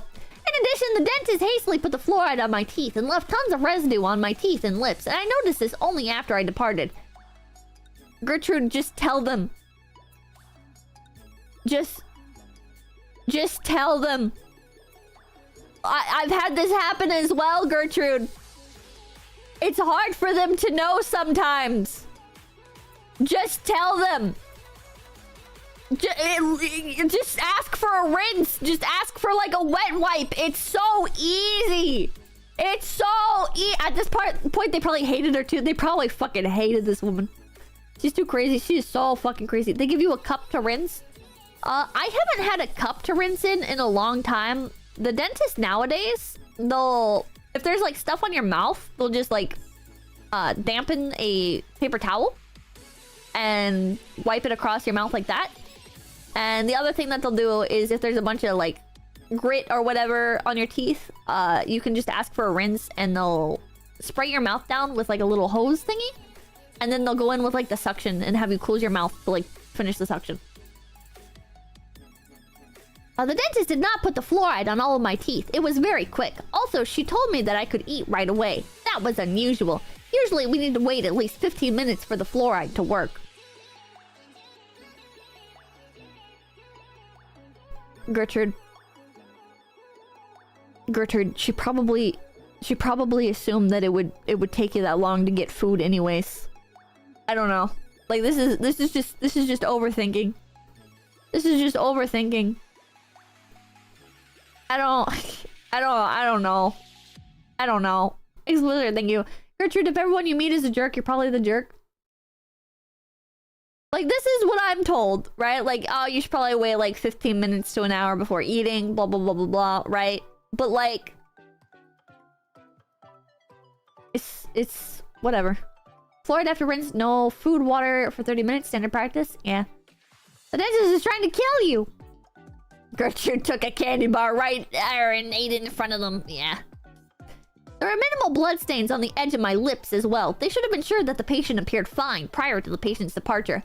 This is true. I'm with her on this. No dentist would do that if they cared about the patient. They were very careless and unprofessional, and I doubted that the hygienist was licensed. Okay, that's taking it too far. P.S. The dental clinic is inside the medical clinic. New patients would not know where the dental clinic is. The receptionist of the medical clinic should ask the patients if they are there to see the dentist when they first arrive. The receptionist of the medical clinic had wasted our time by asking our information first, and thus made us late for our dental appointment. When I went to the counter of the dental clinic, the receptionist of the dental clinic put the form on the counter and assumed that it was for me, without asking for my name. That was rude. Oh my god. I noticed that there were still some stains on my teeth after the cleaning. They made me want to visit another dentist immediately. Oh my god. Us? Yeah, she goes places with her sister. What do you think? I look forward to the scathing coffin and graveyard review when she finally kicks the bucket!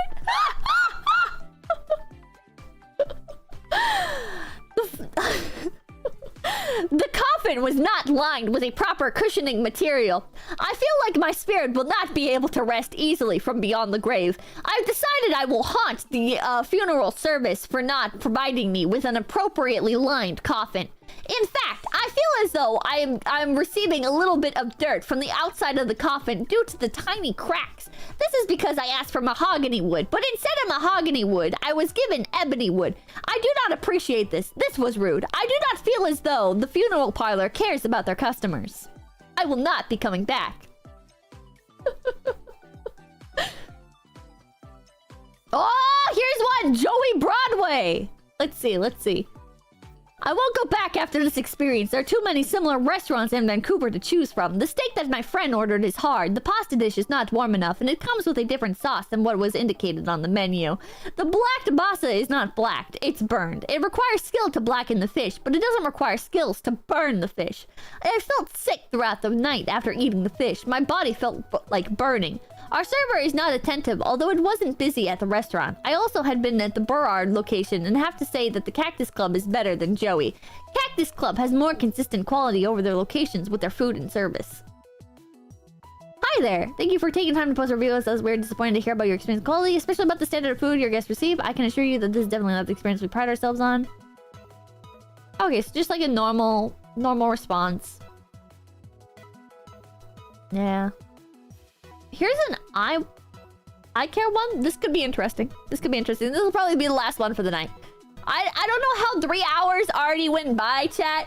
I looked at like the first hour the first hour of stream. I looked at the clock and I was like, oh, all right. I might have to cut it a little bit short because my throat hurts. And then like the fucking other 2 hours just flew by. I don't know how it happened. I love Gertrude so much, bros. I love Gertrude so much. We're gonna have to do another Gertrude stream. I'm sorry. Oh my god. I am loyal to the optometrist. The staff, however, has deterred me from returning. I understand language was a barrier. It was to the point of rudeness and unacceptable unprofessionalism. I spent a long time during my appointment interacting with the staff, not optometrist, because I had to wait for my pupils to dilate for examination. There was not one word of please or gratitude. Quite in contrast, the receptionist barked at me while she took photos of my optic nerve, and did not place a tissue on the machine where my forehead and chin rested, especially during the pandemic. When I was paid, there was no thank you, and the receptionist placed the bill on the far end of the counter, so I had to walk to it, as opposed to placing it in front of me. The sense of entitlement and incivility was unjustified. Moreover, I overheard the receptionist making appointment reminder calls over the phone.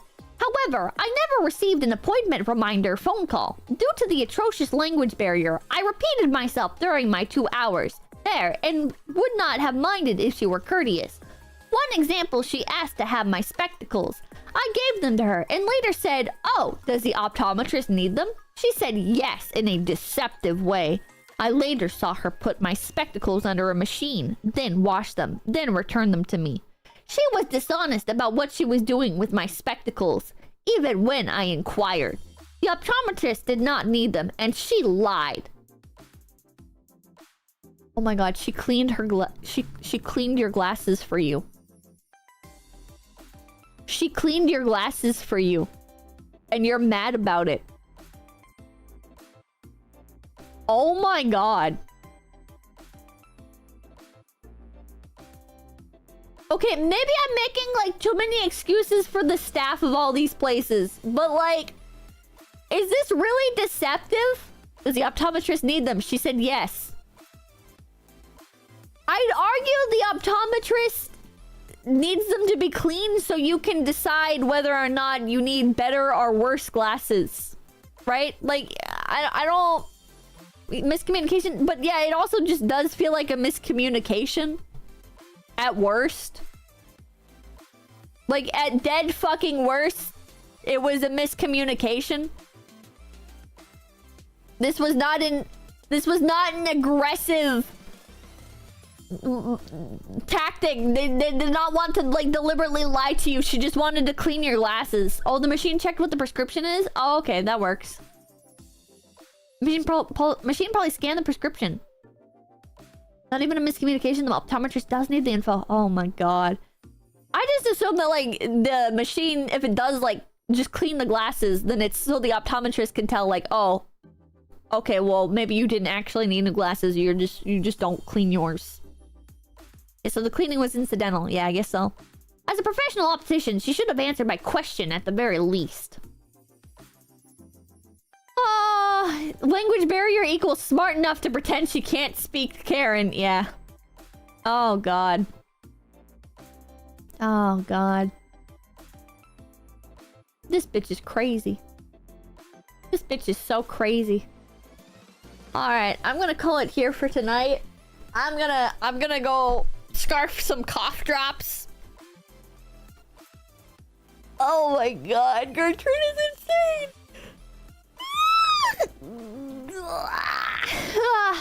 I will get to super chat list tomorrow!